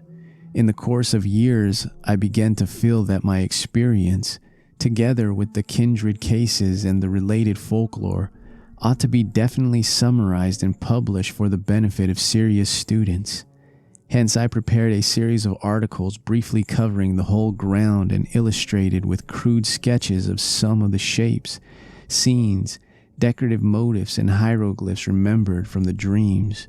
These appeared at various times during 1922 and 1929 in the Journal of the American Psychological Society, but did not attract much attention. Meanwhile, I continued to record my dreams with the minutest care, even though the growing stack of reports attained troublesomely vast proportions. On July 10, 1934, there was forwarded to me by the Psychological Society the letter which opened the culminating and most horrible phase of the whole mad ordeal. It was postmarked Pilbara, Western Australia, and bore the signature of one whom I found, upon inquiry, to be a mining engineer of considerable prominence. Enclosed were some very curious snapshots. I will reproduce the text in its entirety, and no reader can fail to understand how tremendous an effect it and the photographs had upon me. I was, for a time, almost stunned and incredulous, for although I had often thought that some basis of fact must underlie certain phases of the legends which had colored my dreams, I was none the less unprepared for anything like a tangible survival from a lost world, remote beyond all imagination. Most devastating of all were the photographs, for here, in cold, incontrovertible realism, there stood out against a background of sand certain worn-down, water-ridged, storm-weathered blocks of stone, whose slightly convex tops and slightly concave bottoms told their own story, and when I studied them with a magnifying glass, I could see all too plainly, amidst the batterings and pittings, the traces of those vast, curvilinear designs and occasional hieroglyphs whose significance had become so hideous to me. But here is the letter which speaks for itself. 49 Dampier Street, Pilbara, West Australia, 18 May 1934. Professor N.W. Peasley. Copy. A.M. Psychological Society, 30 East 41 Street, New York City, USA. My dear sir, a recent conversation with Dr. E.M. Boyle of Perth and some papers with your articles, which he has just sent me, make it advisable for me to tell you about certain things I have seen in the great sandy desert east of our goldfield here. It would seem, in view of the peculiar legends about old cities with huge stonework and strange designs and hieroglyphs which you describe, that I have come upon something very important. The Black Fallows have always been full of talk about great stones with marks on them, and seem to have a terrible fear of such things. They connect them in some way with their common racial legends about Budai, the gigantic old man who lies asleep for ages underground with his head on his arm, and who will someday awake and eat up the world. There are very old and half-forgotten tales of enormous underground huts of great stones where passages led down and down, and where horrible things have happened. The Blackfellows claim that once some warriors, fleeting in battle, went down into one and never came back, but that frightful winds began to blow from the place soon after they went down. However, there usually isn't much in what these natives say, but what I have to tell is more than this. 2 years ago, when I was prospecting about 500 miles east in the desert, I came on a lot of queer pieces of dressed stone, perhaps 3 by 2 by 2 feet in size, and weathered and pitted to the very limit. At first I couldn't find any of the marks the Blackfellows told about, but when I looked close enough, I could make out some deeply carved lines in spite of the weathering. They were peculiar curves, just like what the blacks had tried to describe. I imagine there must have been 30 or 40 blocks, some nearly buried in the sand, and all within a circle perhaps a quarter of a mile's diameter. When I saw some, I looked around closely for more, and made a careful reckoning of the place with my instruments. I also took pictures of 10 or 12 of the most typical blocks and will enclose the prints for you to see. I turned my information and pictures over to the government at Perth, but they have done nothing with them. Then I met Dr. Boyle, who had read your articles in the Journal of the American Psychological Society, and in time happened to mention the stones. He was enormously interested and became quite excited when I showed him my snapshots, saying that the stones and markings were just like those of the masonry you had dreamed about and seen described in legends. He meant to write you, but was delayed. Meanwhile, he sent me most of the magazines with your articles, and I saw at once, from your drawings and descriptions, that my stones are certainly the kind you mean. You can appreciate this from the enclosed prints. Later on, you will hear directly from Dr. Boyle. Now I can understand how important all this will be to you. Without question, we are faced with the remains of an unknown civilization, older than any dreamed of before, and forming a basis for your legends. As a mining engineer, I have some knowledge of geology and can tell you that these blocks are so ancient they frighten me. They are mostly sandstone and granite, though one is almost certainly made of a queer sort of cement or concrete. They bear evidence of water action, as if this part of the world had been submerged and come up again after long ages. All since these blocks were made and used, it is a matter of hundreds of thousands of years, or heaven knows how much more. I don't like to think about it. In view of your previous diligent work in tracking down the legends and everything connected with them, I cannot doubt but that you will want to lead an expedition to the desert and make some archaeological excavations. Both Dr. Boyle and I are prepared to cooperate in such work if you, or organizations known to you, can furnish the funds. I can get together a dozen miners for the heavy digging. The blacks would be of no use, for I found that they have an almost maniacal fear of this particular spot. Boyle and I are saying nothing to others, for you very obviously ought to have precedence in any discoveries or credit. The place can be reached from Pabara in about 4 days by motor tractor, which we'd need for our apparatus. It is somewhat west and south of Warburton's Path of 1873 and 100 miles southeast of Joanna Spring. We could float things up the De Grey River instead of starting from Pabara, but all that can be talked over later. Roughly, the stones lie at a point about 23 degrees, 3 hours and 14 minutes south latitude, 125 degrees, 0 hours and 39 minutes east longitude. The climate is tropical and the desert conditions are trying. Any expedition had better be made in winter, June or July or August. I shall welcome further correspondence upon this subject and am keenly eager to assist in any plan you may devise. After studying your articles, I am deeply impressed with the profound significance of the whole matter. Dr. Boyle will write later.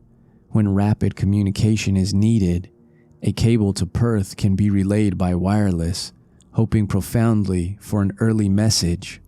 Believe me, most faithfully yours, Robert B. F. Mackenzie. Of the immediate aftermath of this letter, much can be learned from the press. My good fortune in securing the backing of Miskatonic University was great, and both Mr. Mackenzie and Dr. Boyle proved invaluable in arranging matters at the Australian end. We were not too specific with the public about our objects, but the whole matter would have lent itself unpleasantly to sensational and jocose treatment by the cheaper newspapers. As a result, printed reports were sparing, but enough appeared to tell of our quest for reported Australian ruins and to chronicle our various preparatory steps. Professor William Dyer of the college's geology department, leader of the Miskatonic Antarctic Expedition of 1930-31, Fernandad C. Ashley of the Department of Ancient History, and Tyler M. Freeborn of the Department of Anthropology together with my son Wingate, accompanied me. My correspondent Mackenzie came to Arkham early in 1935 and assisted in our final preparations. He proved to be a tremendously competent and affable man of about 50, admirably well read and deeply familiar with all the conditions of Australian travel. He had tractors waiting at Pibara, and we chartered a tramp steamer of sufficiently light draft to get up the river to that point. We were prepared to excavate in the most careful and scientific fashion, sifting every particle of sand and disturbing nothing which might seem to be in or near its original situation. Sailing from Boston aboard the wheezy Lexington on March 28, 1935, we had a leisurely trip across the Atlantic and Mediterranean, through the Suez Canal, and down the Red Sea and across the Indian Ocean to our goal. I need not tell how the sight of the low, sandy West Australian coast depressed me, and how I detested the crude mining town and dreary gold fields where the tractors were given their last loads. Dr. Boyle, who met us, proved to be elderly, pleasant, and intelligent, and his knowledge of psychology led him into many long discussions with my son and me. Discomfort and expectancy were oddly mingled in most of us when at length our party of 18 rattled forth over the arid leagues of sand and rock. On Friday, May 31st, we forded a branch of the Dee Gray and entered the realm of utter desolation.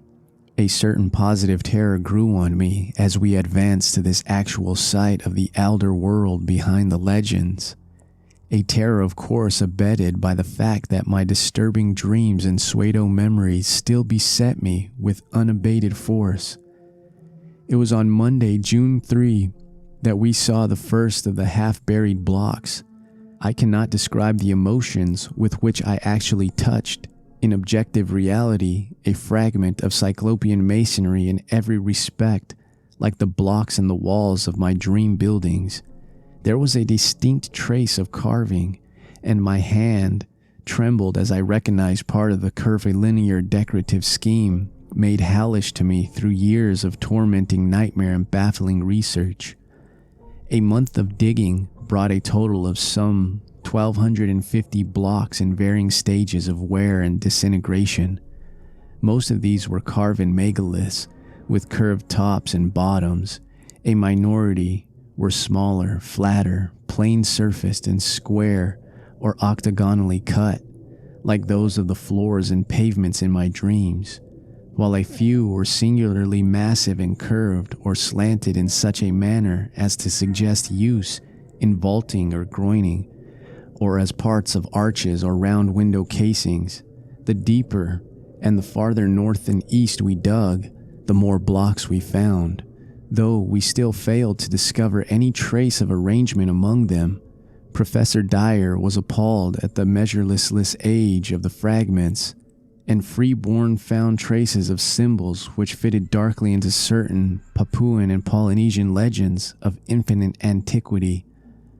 The condition and scattering of the blocks told mutely of vertiginous cycles of time and geological upheavals of cosmic savagery.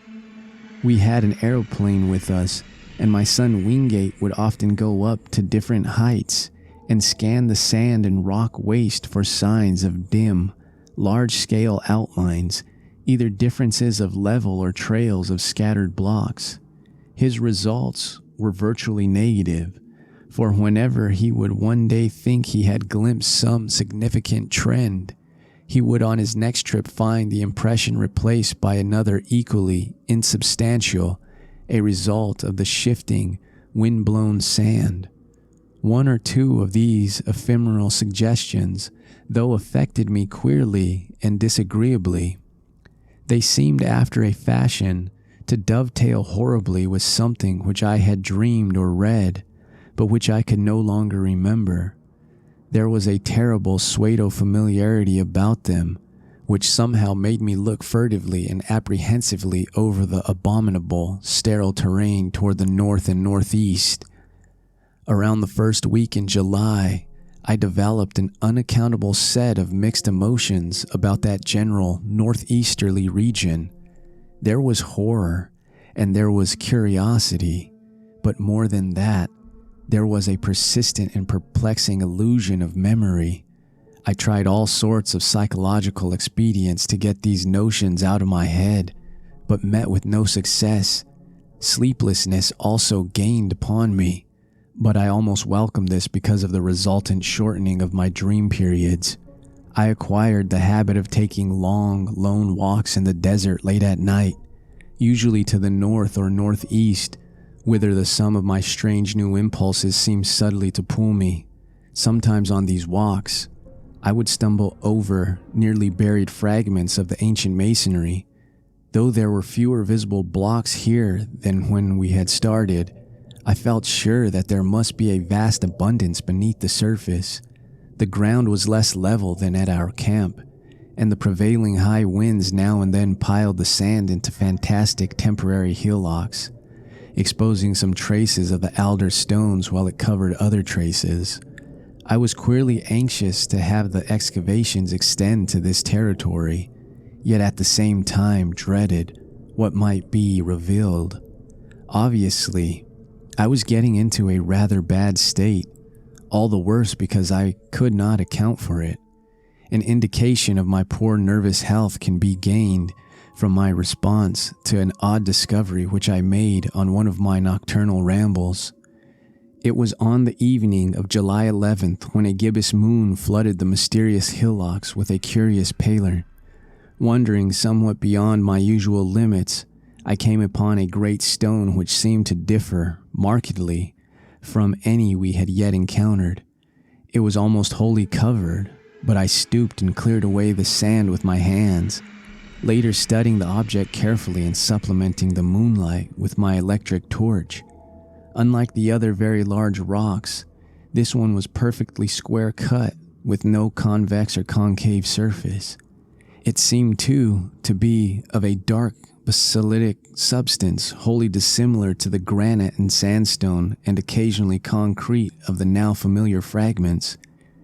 Suddenly I rose, turned and ran for the camp at top speed. It was a wholly unconscious and irrational flight, and only when I was close to my tent did I fully realize what I had run. Then it came to me. The queer dark stone was something which I had dreamed and read about, and which was linked with the uttermost horrors of the aeon-old legendary. It was one of the blocks of the basaltic elder masonry which the fabled great race held in such fear, the tall, windowless ruins left by those brooding, half-material, alien things that festered in earth's nether abysses, and against whose wind-like invisible forces the trap-doors were sealed and the sleepless sentinels posted. I remained awake all that night, but by dawn realized how silly I had been to let the shadow of a myth upset me. Instead of being frightened, I should have discovered enthusiasm. The next forenoon, I told the others about my find, and Dyer, Freeborn, Boyle, my son, and I set out to view the anomalous block. Failure, however, confronted us. I had formed no clear idea of the stone's location, and a late wind had wholly altered the hillocks of shifting sand. Part 6.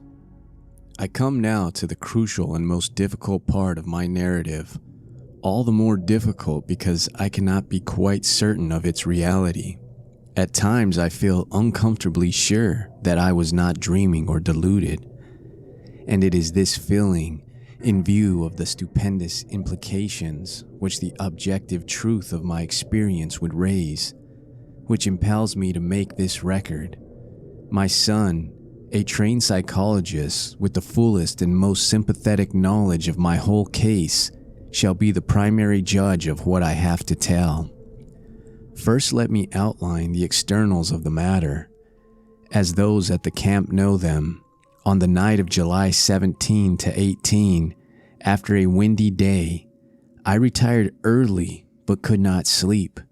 Rising shortly before 11, and afflicted as usual with that strange feeling regarding the northwestward terrain, I set out on one of my typical nocturnal walks, seeing and greeting only one person, an Australian miner named Tupper. As I left our precincts, the moon, slightly past full, shone from a clear sky and drenched the ancient sands with a white, leprous radiance, which seemed to me somehow infinitely evil.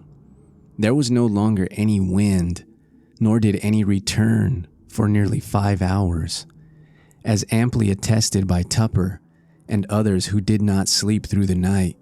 The Australian last saw me walking rapidly across the pallid, secret guarding hillocks toward the northeast.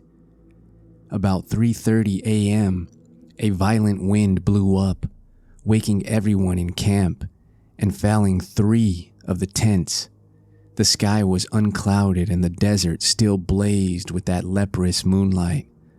As the party saw to the tents, my absence was noted, but in view of my previous walks, this circumstance gave no one alarm.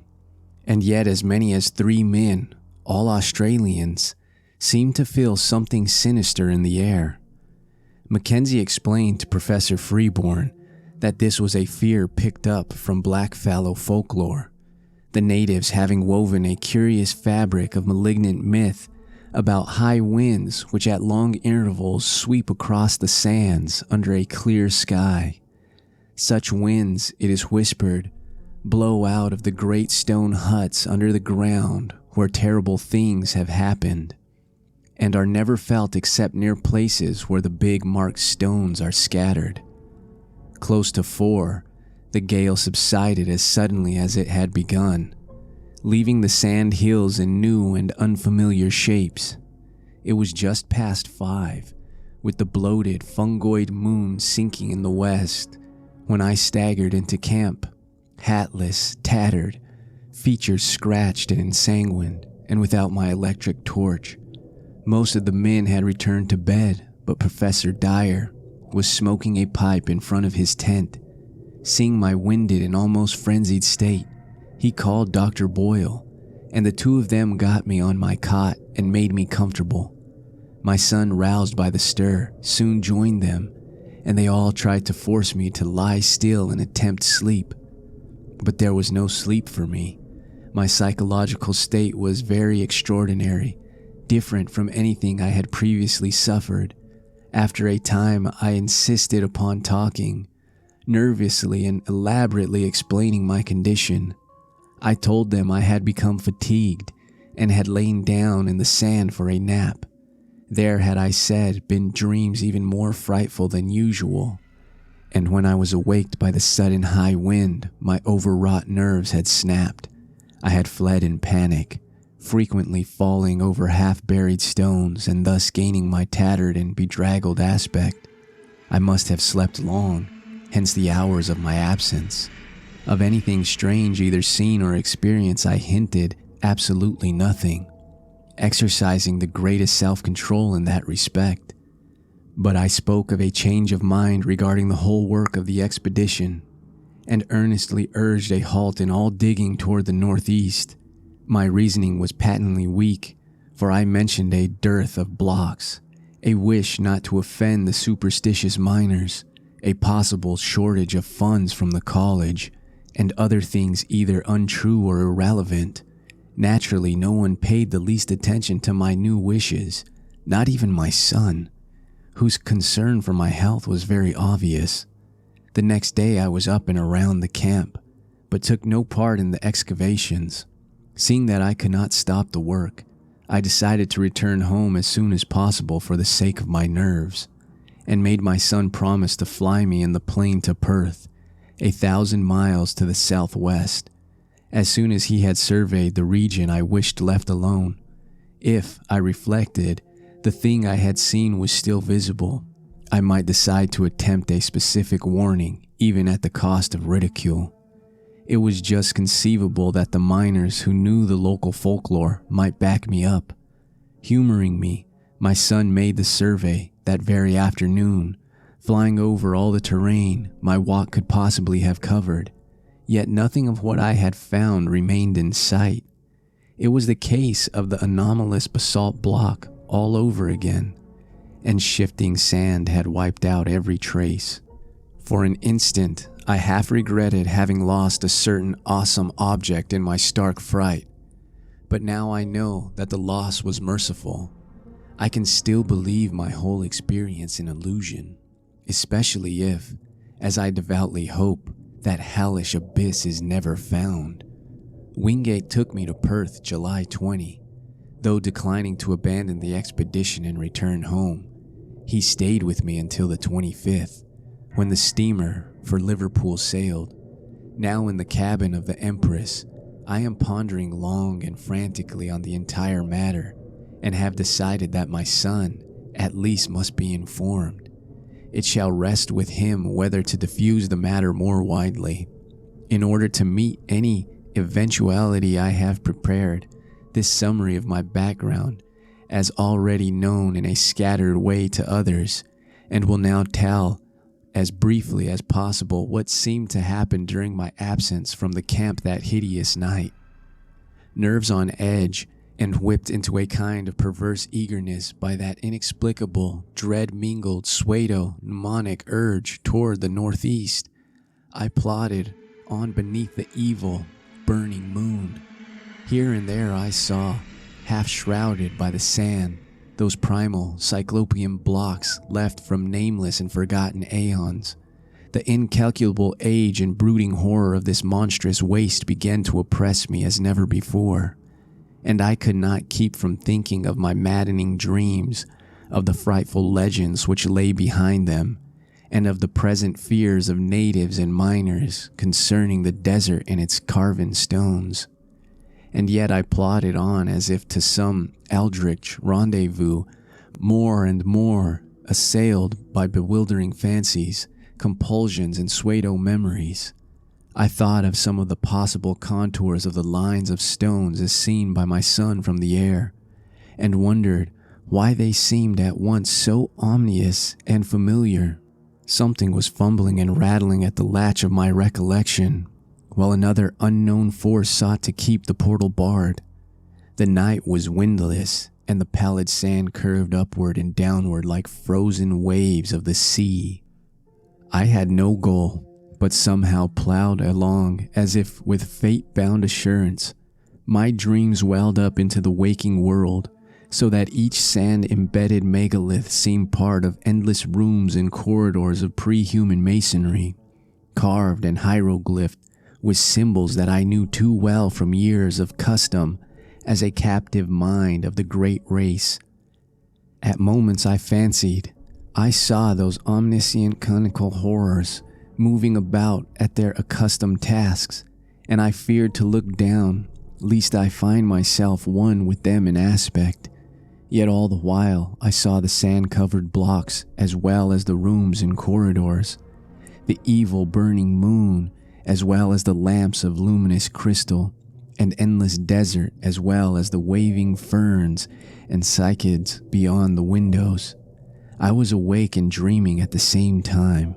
I do not know how long or how far, or indeed in just what direction I had walked when I first spied the heap of blocks barred by the day's wind.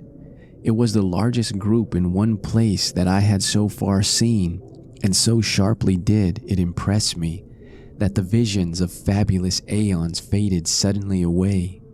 Again, there were only the desert and the evil moon and the shards of an unguessed past. I drew close and paused, and cast the aided light of my electric torch over the tumbled pile. A hillock had blown away, leaving a low, irregularly round mass of megaliths and smaller fragments some 40 feet across and from 2 to 8 feet high. From the very outset I realized that there was some utterly unprecedented quality about these stones. Not only was the mere number of them quite without parallel, but something in the sand worn traces of design arrested me as I scanned them under the mingled beams of the moon and my torch. Not that any one differed essentially from the earlier specimens we had found. It was something subtler than that. The impression did not come when I looked at one block alone, but only when I ran my eye over several almost simultaneously. Then, at last, the truth dawned upon me. The curvilinear patterns on many of these blocks were closely related, parts of one vast decorative conception. For the first time in this aeon-shaken waste, I had come upon a mass of masonry in its old position, tumbled and fragmentary, it is true, but nonetheless existing in a very definite sense. Mounting at a low place, I clambered laboriously over the heap, here and there clearing away the sand with my fingers, and constantly striving to interpret varieties of size, shape, and style, and relationships of design. After a while, I could vaguely guess at the nature of the bygone structure, and at the designs that had once stretched over the vast surfaces of the primal masonry. The perfect identity of the whole with some of my dream glimpses appalled and unnerved me. This was once a cyclopean corridor, 30 feet tall, paved with octagonal blocks and solidly vaulted overhead. There would have been rooms opening off on the right, and at the farther end, one of those strange inclined planes would have wound down to still lower depths. I stared violently as these conceptions occurred to me, for there was more in them than the blocks themselves had supplied. How did I know that this level should have been far underground? How did I know that the plane leading upward should have been behind me? How did I know that the long subterranean passage to the square of pillars ought to lie on the left, one level above me? How did I know that the room of machines and the rightward leading tunnel to the central archives ought to lie 2 levels below? How did I know that there would be one of those horrible, metal-banded trapdoors at the very bottom, 4 levels down? Bewildered by this intrusion from the dream world, I found myself shaking and bathed in a cold perspiration. Then, as a last intolerable touch, I felt that faint, insidious stream of cool air trickling upward from a depressed place near the center of the huge heap. Instantly, as once before, my visions faded and I saw again only the evil moonlight, the brooding desert, and the spreading, tumulus, and Pelagian masonry, something real and tangible, yet fraught with infinite suggestions of nighted mystery, now confronted me, for that stream of air could argue but one thing: a hidden gulf of great size beneath the disordered blocks on the surface.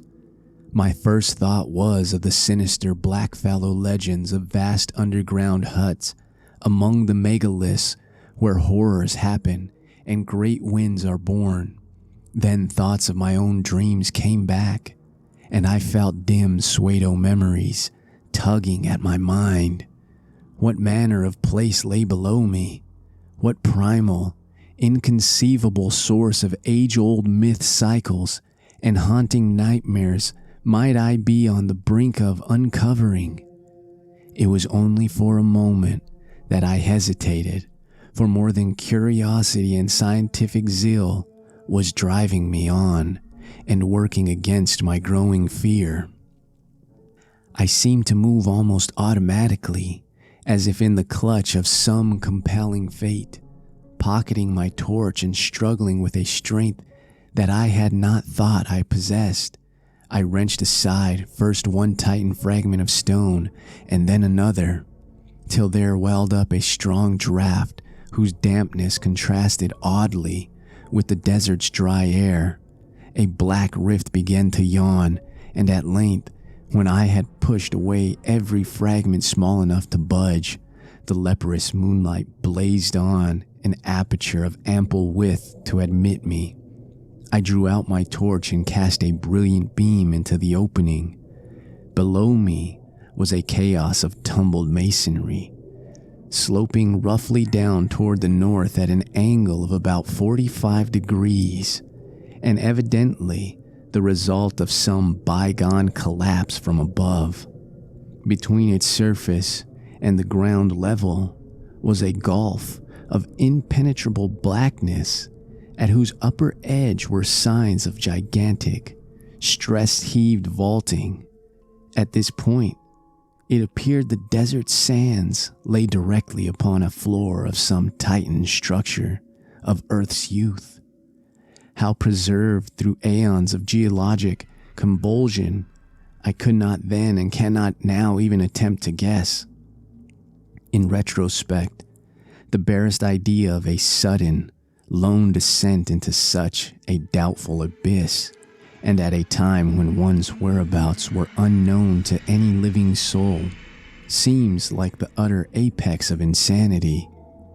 Perhaps it was, yet that night I embarked without hesitancy upon such a descent. Again, there was manifest that lure and driving of fatality which had all along seemed to direct my course. With torch flashing intermittently to save the battery, I commenced a mad scramble down the sinister, cyclopean incline below the opening, sometimes facing forward as I found good hand and footholds, and at other times turning to face the heap of megaliths as I clung and fumbled more precariously. In two directions beside me, distant walls of cavern, crumbling masonry loomed dimly under the direct beams of my torch. Ahead, however, was only unbroken blackness. I kept no track of time during my downward scramble. So seething with baffling hints and images was my mind, that all objective matter seemed withdrawn into incalculable distances. Physical sensation was dead, and even fear remained as a wraith-like, inactive gargoyle leering impotently at me. Eventually I reached a level floor strewn with fallen blocks, shapeless fragments of stone, and sand and detritus of every kind. On either side, perhaps 30 feet apart, rose massive walls culminating in huge groinings. That they were carved, I could just discern, but the nature of the carvings was beyond my perception. What held me the most was the vaulting overhead. The beam from my torch could not reach the roof, but the lower parts of the monstrous arches stood out distinctly, and so perfect was their identity with what I had seen in countless dreams of the outer world that I trembled actively for the first time. Behind and high above, a faint, luminous blur told of the distant moonlit world outside. Some vague shred of caution warned me that I should not let it out of my sight, lest I have no guide for my return. I now advanced toward the wall on my left, where the traces of carving were plainest. The littered floor was nearly as hard to traverse as the downward heap had been, but I managed to pick my difficult way. At one place I heaved aside some blocks and kicked away the detritus to see what the pavement was like, and shuddered at the utter, fateful familiarity of the great octagonal stones whose buckled surface still held roughly together. Reaching a convenient distance from the wall, I cast the torchlight slowly and carefully over its worn remnants of carving. Some bygone influx of water seemed to have acted on the sandstone surface, while there were curious incrustations which I could not explain. In places the masonry was very loose and distorted, and I wondered how many aeons more this primal hidden edifice could keep its remaining traces of form amidst Earth's heavings. But it was the carvings themselves that excited me most. Despite their time-crumbled state, they were relatively easy to trace at close range, and the complete, intimate familiarity of every detail almost stunned my imagination.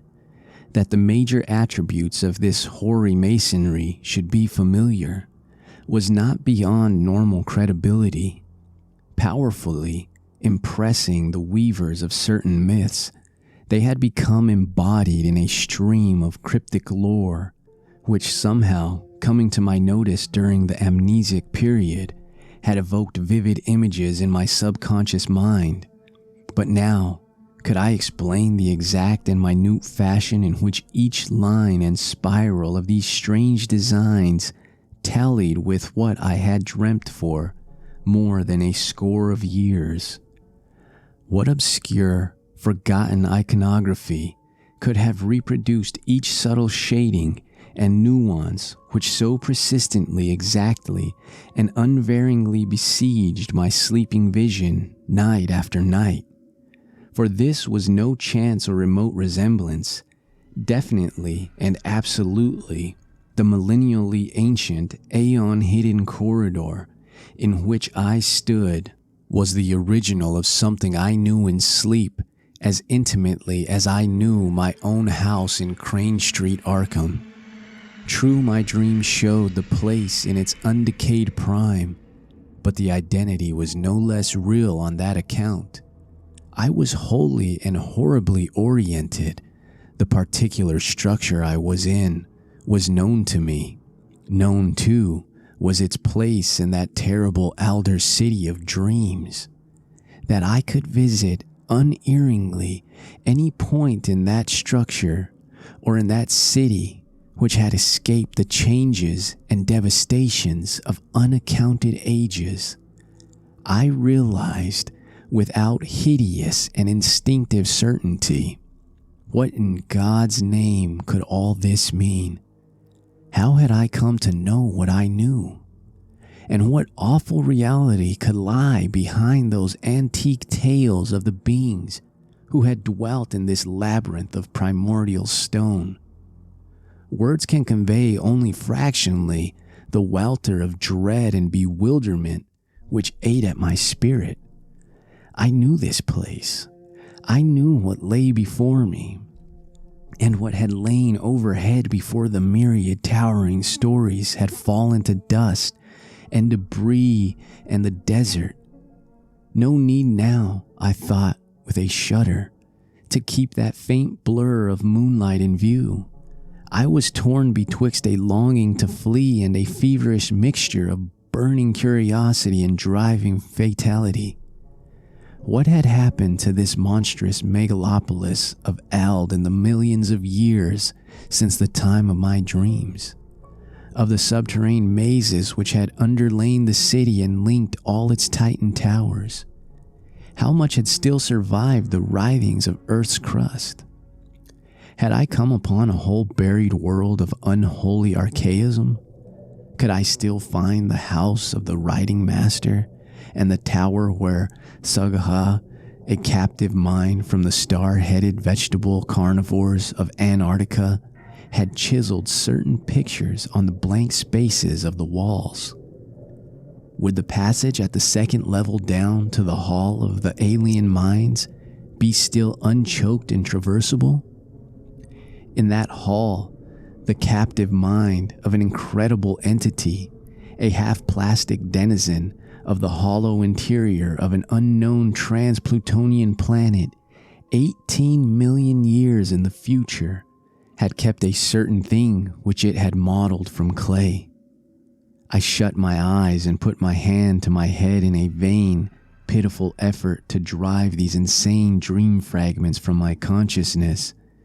Then, for the first time, I felt acutely the coolness, motion, and dampness of the surrounding air. Shuddering, I realized that a vast chain of aeon-dead black gulfs must indeed be yawning somewhere beyond and below me.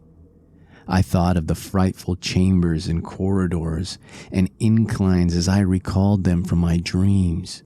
Would the way to the central archive still be open? Again, that driving fatality tugged insistently at my brain as I recalled the awesome records that once lay cased in those rectangular vaults of rustless metal. There said the dreams and legends had reposed the whole history, past and future, of the cosmic space-time continuum, written by captive minds from every orb and every age in the solar system. Madness, of course. But had I not now stumbled into a nighted world as mad as I thought of the locked metal shelves and of the curious knob twistings needed to open each one. My own came vividly into my consciousness. How often had I gone through that intricate routine of varied turns and pressures in the terrestrial vertebrae section on the lowest level? Every detail was fresh and familiar. If there were such a vault as I had dreamed of, I could open it in a moment. It was then that madness took me utterly. An instant later, and I was leaping and stumbling over the rocky debris toward the well-remembered incline to the depths below. Part 7. From that point forward, my impressions are scarcely to be relied on. Indeed, I still possess a final, desperate hope that they all form parts of some demonic dream or illusion born of delirium. A fever raged in my brain, and everything came to me through a kind of haze, sometimes only intermittently.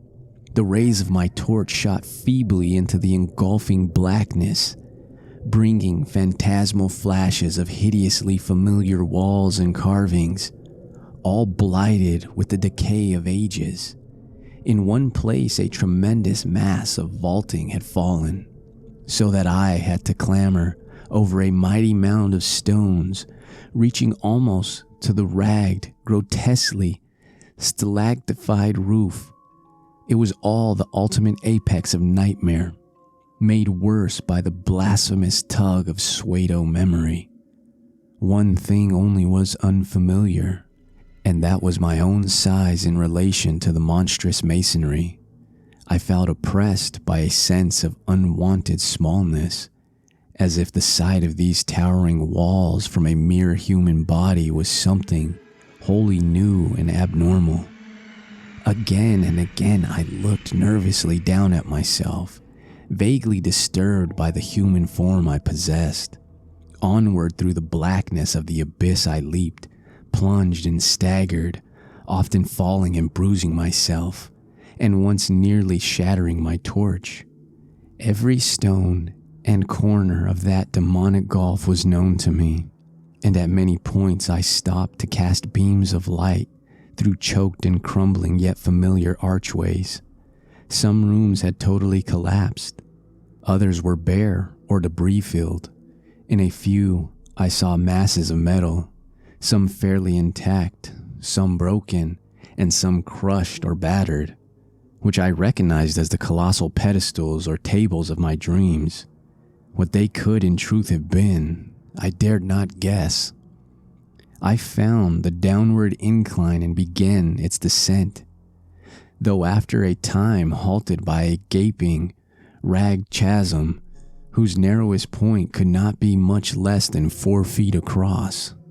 Here the stonework had fallen through, revealing incalculable inky depths beneath.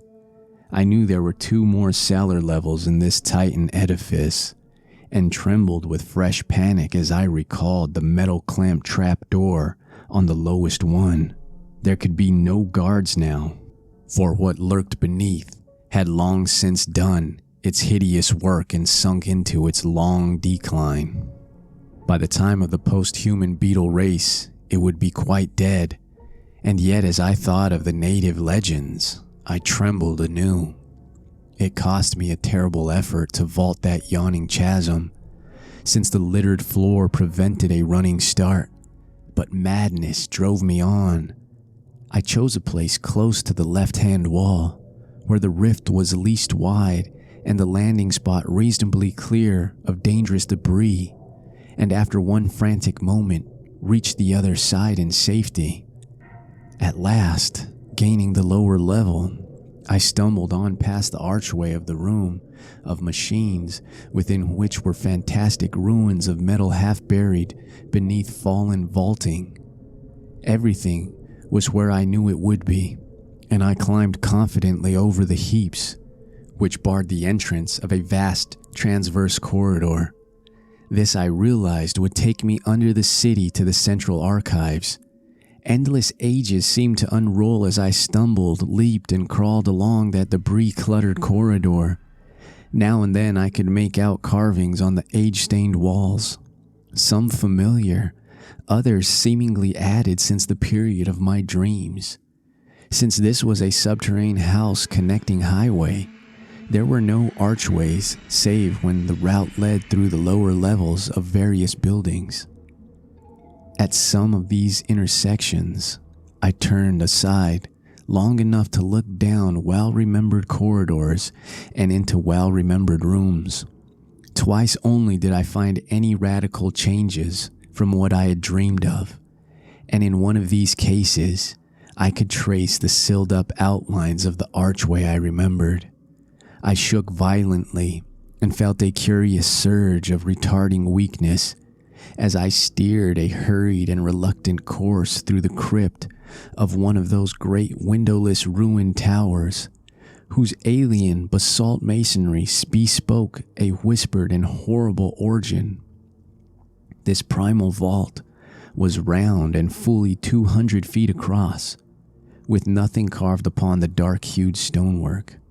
The floor was here free from anything save dust and sand, and I could see the apertures leading upward and downward. There were no stairs or inclines. Indeed, my dreams had pictured those elder towers as wholly untouched by the fabulous great race. Those who had built them had not needed stairs or inclines. In the dreams, the downward aperture had been tightly sealed and nervously guarded. Now it lay open, black and yawning, and giving forth a current of cool, damp air. Of what limitless caverns of eternal night might brood below, I would not permit myself to think. Later, clawing my way along a badly heaped section of the corridor, I reached a place where the roof had wholly caved in. The debris rose like a mountain, and I climbed up over it, passing through a vast empty space where my torchlight could reveal neither walls nor vaulting. This, I reflected, must be the cellar of the house of the metal purveyors, fronting on the third square not far from the archives. What had happened to it, I could not conjecture. I found the corridor again beyond the mountain of detritus and stones, but after a short distance encountered a wholly choked place where the fallen vaulting almost touched the perilously sagging ceiling. How I managed to wrench and tear aside enough blocks to afford a passage, and how I dared disturb the tightly packed fragments when the least shift of equilibrium might have brought down all the tons of superincumbent masonry to crush me to nothingness, I do not know. It was sheer madness that impelled and guided me, if indeed my whole underground adventure was not, as I hope, a hellish delusion or phase of dreaming. But I did make it, or dream that I made a passage that I could squirm through. As I wriggled over the mound of debris, my torch switched continuously on. Thrust deeply within my mouth, I felt myself torn by the fantastic stalactites of the jagged floor above me. I was now close to the great underground archival structure which seemed to form my goal, sliding and clambering down the farther side of the barrier and picking my way along the remaining stretch of corridor with hand-held, intermittently flashing torch. I came at last to a low circular crypt with arches still in a marvelous state of preservation, opening off on every side. The walls, or such parts of them as lay within reach of my torchlight, were densely hieroglyphed and chiseled with typical, curvilinear symbols, some added since the period of my dreams. This I realized was my fated destination, and I turned at once through a familiar archway on my left, that I could find a clear passage up and down the incline to all the surviving levels. I had oddly little doubt. This vast, earth-protected pile, housing the annals of all the solar system, had been built with supernal skill and strength to last as long as that system itself. Blocks of stupendous size, poised with mathematical genius and bound with cement of incredible toughness, had combined to form a mass as firm as the planet's rocky core. Here, after ages, more prodigious than I could sanely grasp, its buried bulk stood in all its essential contours. The vast, dust-drifted floors scarce sprinkled with the litter elsewhere so dominant. The relatively easy walking from this point onward went curiously to my head. All the frantic eagerness hitherto frustrated by obstacles now took itself out in a kind of febrile speed, and I literally raced along the low-roofed, monstrously well-remembered aisles beyond the archway. I was past being astonished by the familiarity of what I saw.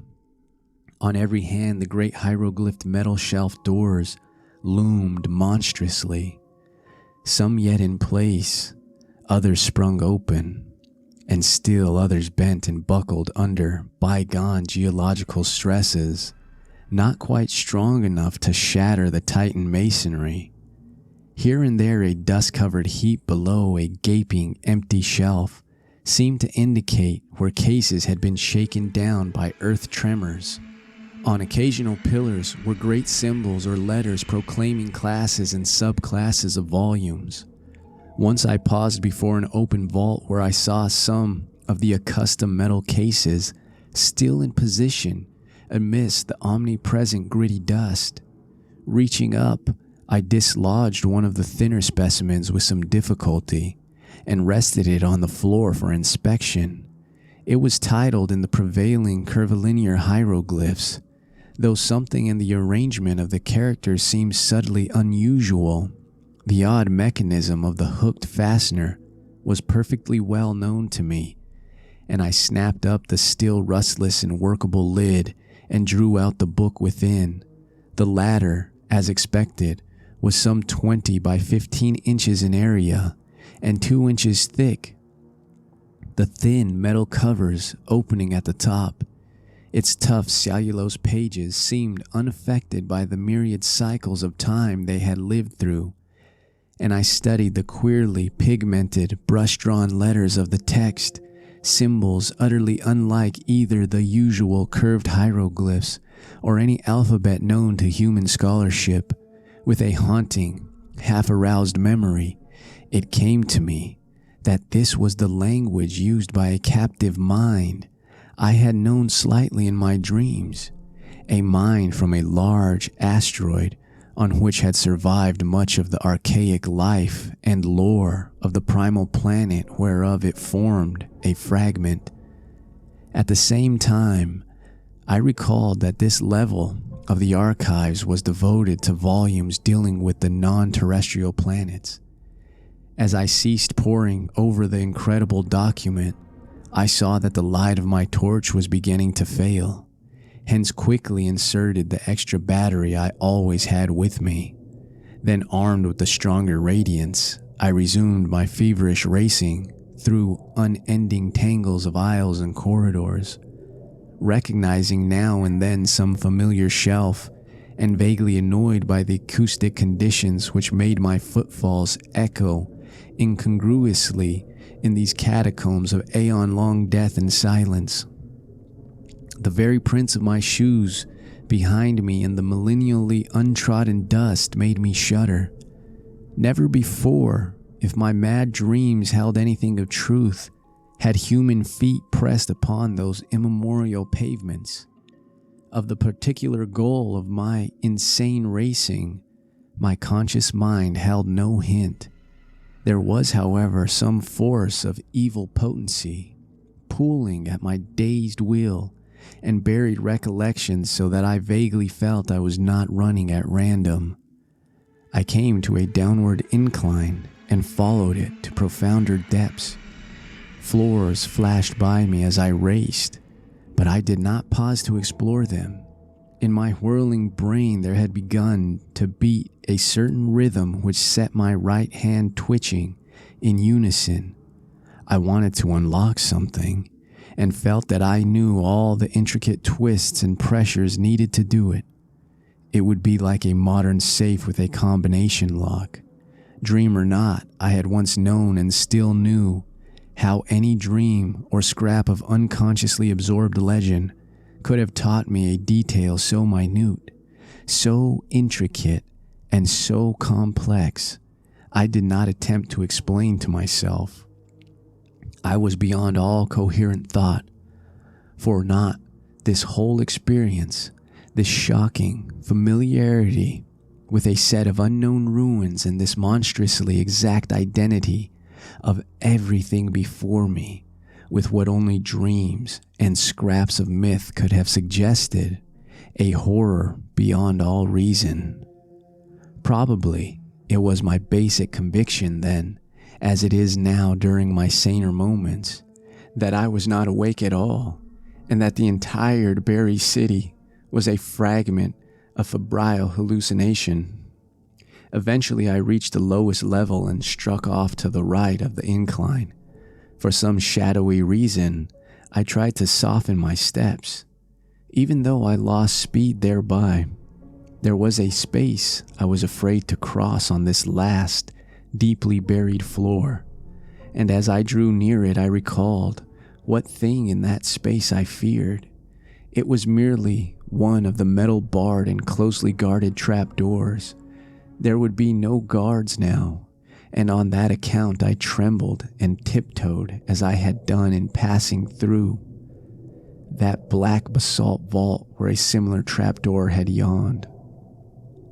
I felt a current of cool, damp air as I had felt there, and wished that my course led in another direction. Why I had to take the particular course I was taking, I did not know. When I came to the space, I saw that the trap door yawned widely open. Ahead the shelves began again, and I glimpsed on the floor before one of them a heap very thinly covered with dust, where a number of cases had recently fallen. At the same moment a fresh wave of panic clutched me, though for some time I could not discover why. Heaps of fallen cases were not uncommon, for all through the aeons this lightless labyrinth had been racked by the heavings of earth and had echoed at intervals to the deafening clatter of toppling objects. It was only when I was nearly across the space that I realized why I shook so violently. Not the heap, but something about the dust of the level floor was troubling me. In the light of my torch, it seemed as if that dust were not as even as it ought to be. There were places where it looked thinner, as if it had been disturbed not many months before. I could not be sure, for even the apparently thinner places were dusty enough, yet a certain suspicion of irregularity in the fancied unevenness was highly disquieting. When I brought the torchlight close to one of the queer places, I did not like what I saw, for the illusion of regularity became very great. It was as if there were regular lines of composite impressions that went in three, each slightly over a foot square and consisting of 5 nearly circular 3-inch prints, one in advance of the other 4. These possible lines of foot square impressions appeared to lead in 2 directions, as if something had gone somewhere and returned. They were of course very faint, and may have been illusions or accidents, but there was an element of dim, fumbling terror about the way I thought they ran, for at one end of them was the heap of cases which must have clattered down not long before, while at the other end was the ominous trap door with the cool, damp wind yawning unguarded down to abysses past imagination. Part 8. That my strange sense of compulsion was deep and overwhelming is shown by its conquest of my fear. No rational motive could have drawn me on after that hideous suspicion of Prince and the creeping dream memories it excited. Yet my right hand, even as it shook with fright, still twitched rhythmically in its eagerness to turn a lock it hoped to find. Before I knew it, I was past a heap of lately fallen cases and running on tiptoe through aisles of utterly unbroken dust toward a point which I seemed to know morbidly, horribly well. My mind was asking itself questions whose origin and relevancy I was only beginning to guess. Would the shelf be reachable by a human body? Could my human hand master all the aeon-remembered motions of the lock? Would the lock be undamaged and workable? And what would I do, what dare I do, with what, as I now commenced to realize, I both hoped and feared to find? Would it prove the awesome, brain-shattering truth of something past normal conception, or show only that I was dreaming? The next I knew, I had ceased my tiptoe racing and was standing still, staring at a row of maddeningly familiar hieroglyph shelves. They were in a state of almost perfect preservation, and only 3 of the doors in this vicinity had sprung open. My feelings toward these shelves cannot be described. So utter and insistent was the sense of old acquaintance. I was looking high up, at a row near the top and wholly out of my reach, and wondering how I could climb to best advantage. An open door 4 rows from the bottom would help, and the locks of the closed doors form possible holds for hands and feet. I would grip the torch between my teeth, as I had in other places where both hands were needed. Above all, I must make no noise. How to get down what I wished to remove would be difficult, but I could probably hook its movable fastener in my coat collar and carry it like a knapsack. Again, I wondered whether the lock would be undamaged, that I could repeat each familiar motion. I had not the least doubt, but I hoped the thing would not scrape or creak, and that my hand could work it properly. Even as I thought these things, I had taken the torch in my mouth and begun to climb. Projecting locks were poor supports, but as I had expected, the open shelf helped greatly. I used both the difficulty swinging door and the edge of the aperture itself in my ascent, and managed to avoid any loud creaking. Balanced on the upper edge of the door and leaning far to my right, I could just reach the lock I sought. My fingers, half numb from climbing, were very clumsy at first, but I soon saw that they were automatically adequate, and the memory rhythm was strong in them. Out of unknown gulfs of time, the intricate secret motions had somehow reached my brain correctly in every detail. For after less than 5 minutes of trying, there came a click whose familiarity was all the more startling because I had not consciously anticipated it.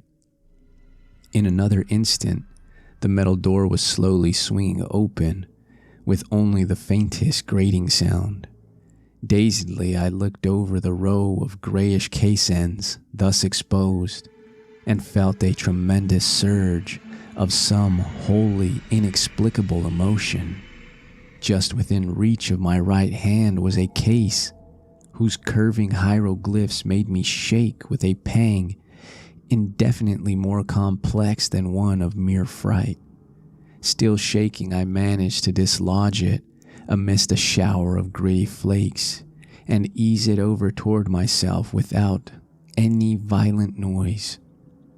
Like the other case I had handled, it was slightly more than 20 by 15 inches in size and curved mathematical designs in low relief.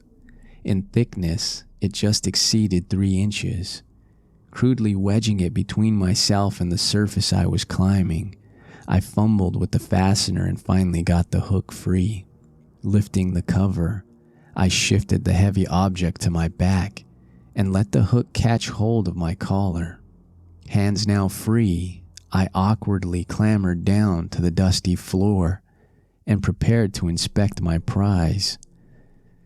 Kneeling in the gritty dust, I swung the case around and rested it in front of me. My hand shook, and I dreaded to draw out the book within almost as much as I longed, and felt compelled to do so. It had very gradually become clear to me what I ought to find, and this realization nearly paralyzed my faculties. If the thing were there, and if I were not dreaming, the implications would be quite beyond the power of the human spirit to bear.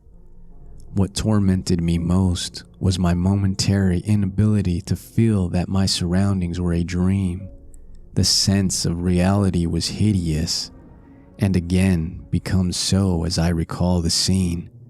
At length I tremblingly pulled the book from its container and stared fascinatedly at the well-known hieroglyphs on the cover. It seemed to be in prime condition, and the curvilinear letters of the title held me in almost as hypnotized a state as if I could read them. Indeed, I cannot swear that I did not actually read them in some transient and terrible access of abnormal memory. I do not know how long it was before I dared to lift that thin metal cover. I temporized and made excuses to myself. I took the torch from my mouth and shut it off to save the battery. Then in the dark, I screwed up my courage, finally lifting the cover without turning on the light. Last of all, I did indeed flash the torch upon the exposed page, steeling myself in advance to suppress any sound no matter what I should find. I looked for an instant, then almost collapsed. Clenching my teeth, however, I kept silent. I sank wholly to the floor and put a hand to my forehead amidst the engulfing blackness. What I dreaded and expected was there. Either I was dreaming, or time and space had become a mockery. I must be dreaming, but I would test the horror by carrying this thing back and showing it to my son. If it were indeed a reality, my head swam frightfully, even though there were no visible objects in the unbroken gloom to swirl around me. Ideas and images of the starkest terror, excited by vistas which my glimpse had opened up, began to throng in upon me and cloud my senses.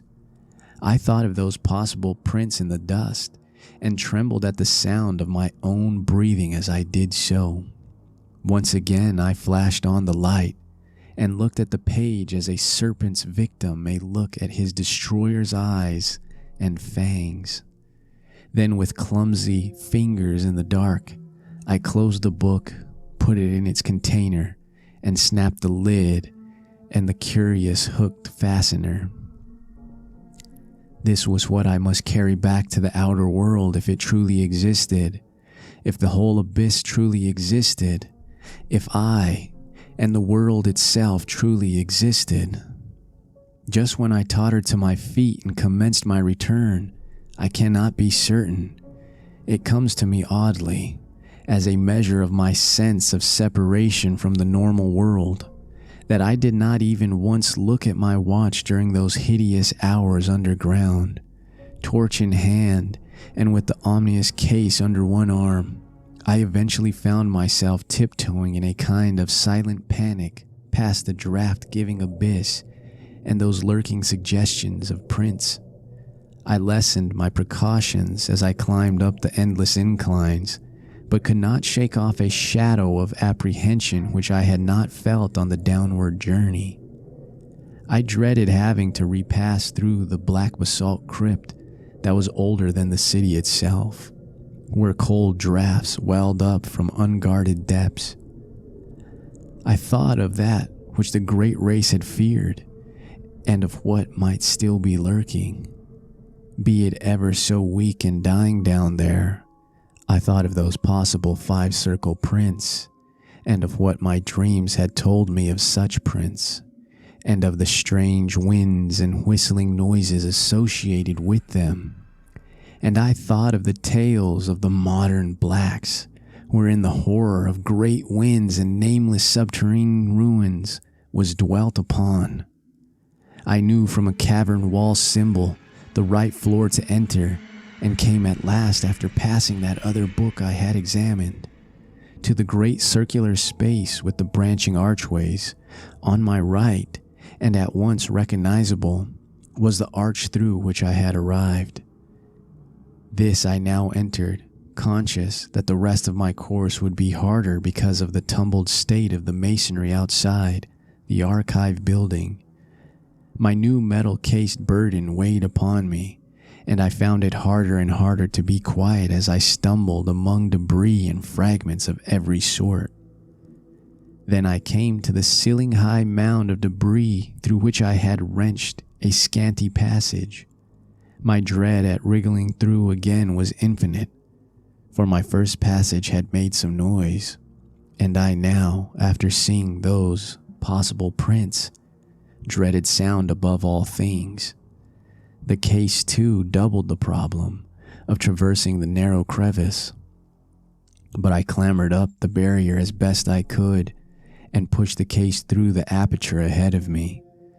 Then, torch in mouth, I scrambled through myself, my back torn as before by stalactites.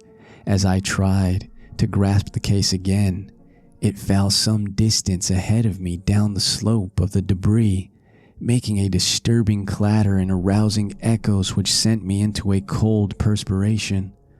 I lunged for it at once and regained it without further noise, but a moment afterward, the slipping of blocks under my feet raised a sudden and unprecedented din. The din was my undoing, for falsely or not, I thought I heard it answered in a terrible way from spaces far behind me.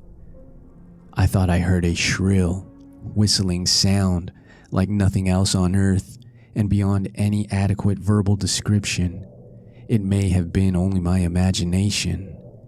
If so, what followed has a grim irony, since save for the panic of this thing, the second thing might never have happened. As it was, my frenzy was absolute and unrelieved.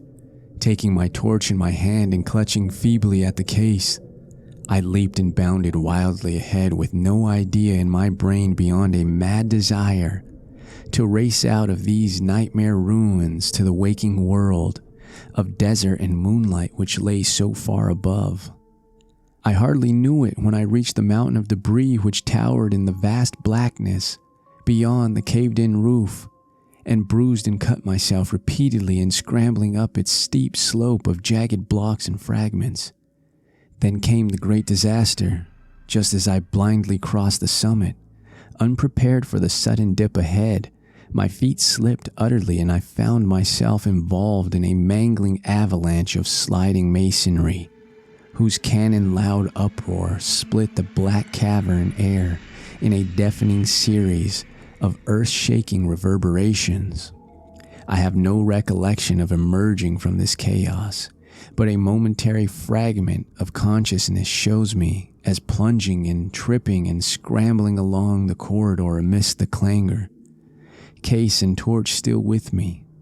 Then, just as I approached that primal basalt crypt I had so dreaded, utter madness came, for as the echoes of the avalanche died down, there became audible a repetition of that frightful, alien whistling I thought I had heard before. This time, there was no doubt about it, and what was worse, it came from a point not beyond but ahead of me. Probably I shrieked aloud then. I have a dim picture of myself as flying through the hellish basalt vault of the elder things, and hearing that damnable alien sound piping up from the open, unguarded door of limitless nether blacknesses. There was a wind, too, not merely a cool, damp draft, but a violent, purposeful blast belching savagely and frigidly from that abominable gulf whence the obscene whistling came. There are memories of leaping and lurching over obstacles of every sort, with that torrent of wind and shrieking sound growing moment by moment, and seeming to curl and twist purposefully around me as it struck out wickedly from the spaces behind and beneath. Though in my rear, that wind had the odd effect of hindering instead of aiding my progress, as if it acted like a noose or lasso thrown around me. Heedless of the noise I made, I clattered over a great barrier of blocks and was again in the structure that led to the surface. I recall glimpsing the archway to the room of machines and almost crying out as I saw the incline leading down to where one of those blasphemous trapdoors must be yawning 2 levels below. But instead of crying out, I muttered over and over to myself that this was all a dream from which I must soon awake. Perhaps I was in camp, perhaps I was at home in Arkham. As these hopes bolstered up my sanity, I began to mount the incline to the higher level. I knew, of course, that I had the 4-foot cleft to recross, yet was too racked by other fears to realize the full horror until I came almost upon it. On my descent, the leap across had been easy, but could I clear the gap as readily when going uphill and hampered by fright, exhaustion, and weight of the metal case, and the anomalous backward tug of that demon wind? I thought of these things at the last moment, and thought also of the nameless entities which might be lurking in the black abysses below the chasm. My wavering torch was growing feeble, but I could tell by some obscure memory when I neared the cleft.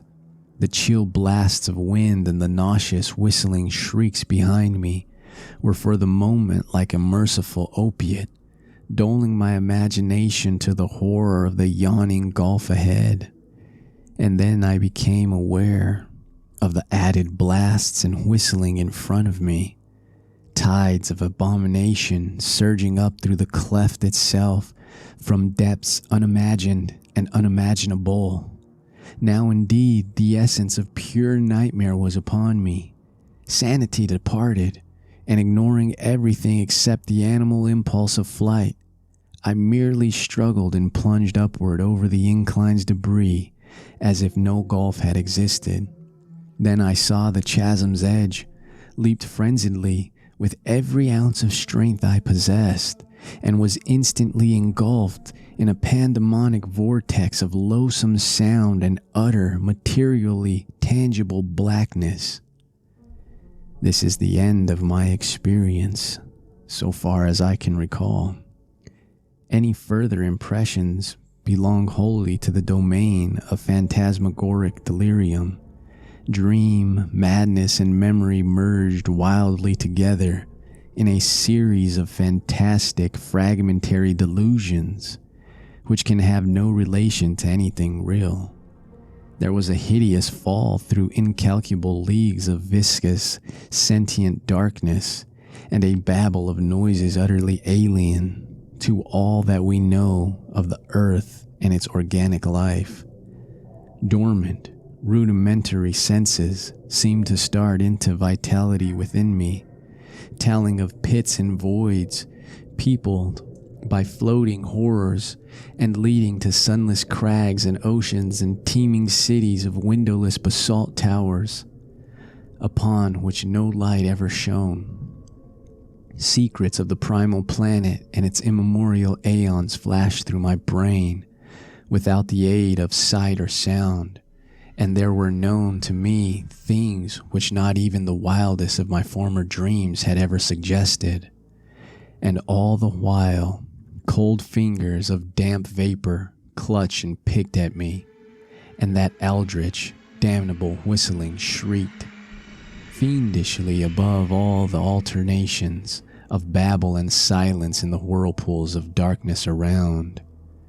Afterward, there were visions of the cyclopean city of my dreams, not in ruins, but just as I had dreamed of it.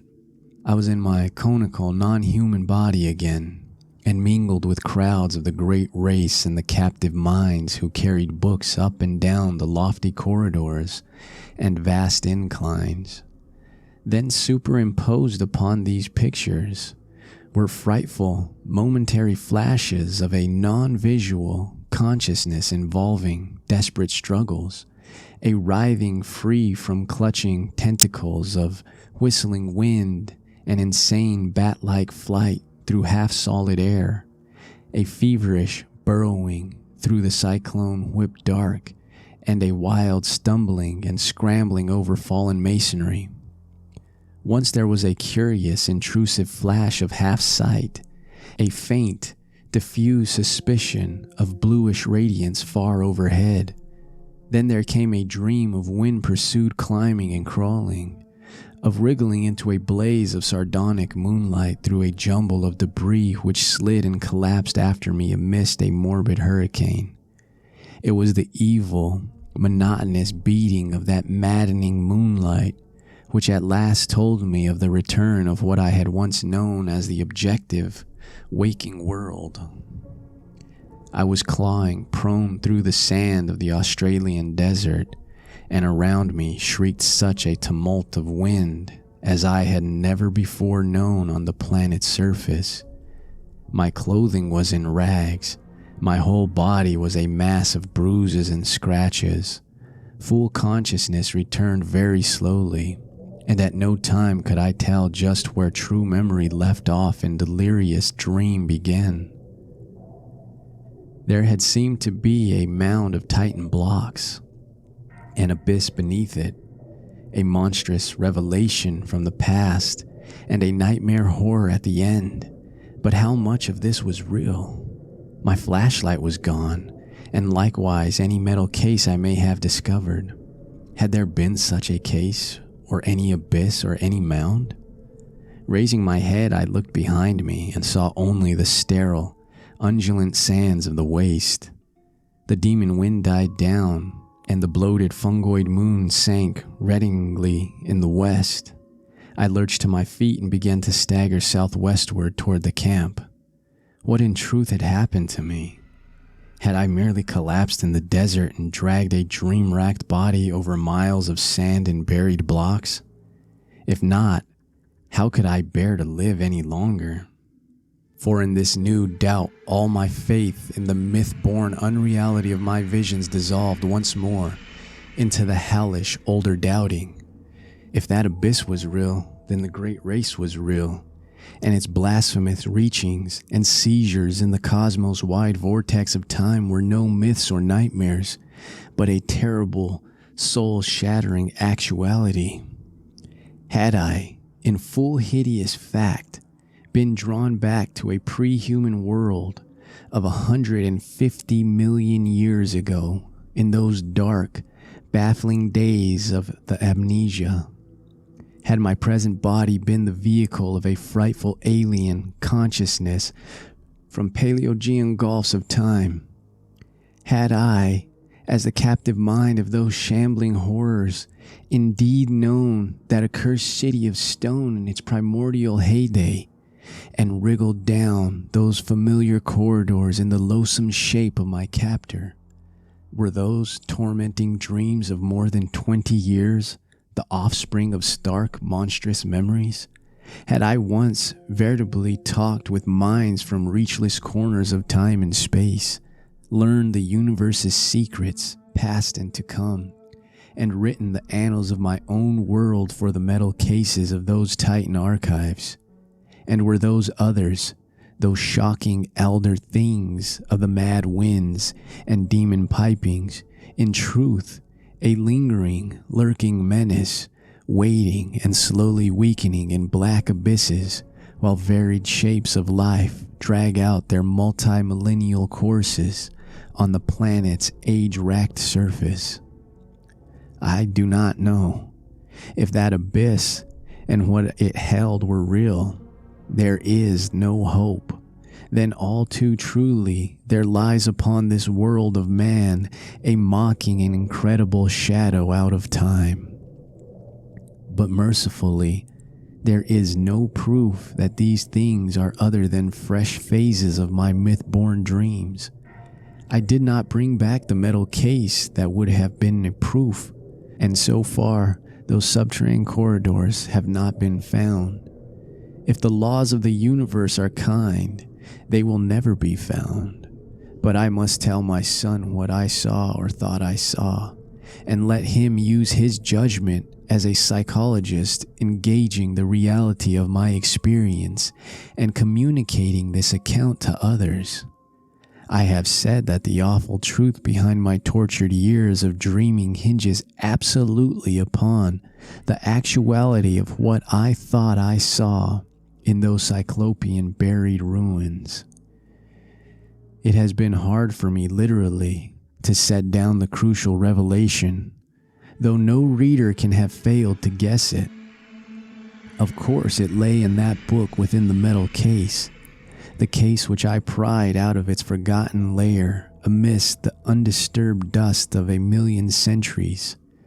No eye had seen, no hand had touched that book since the advent of man to this planet, and yet, when I flashed my torch upon it in that frightful, megalithic abyss, I saw that the queerly pigmented letters on the brittle, aeon-brown cellulose pages were not indeed any nameless hieroglyphs of Earth's youth.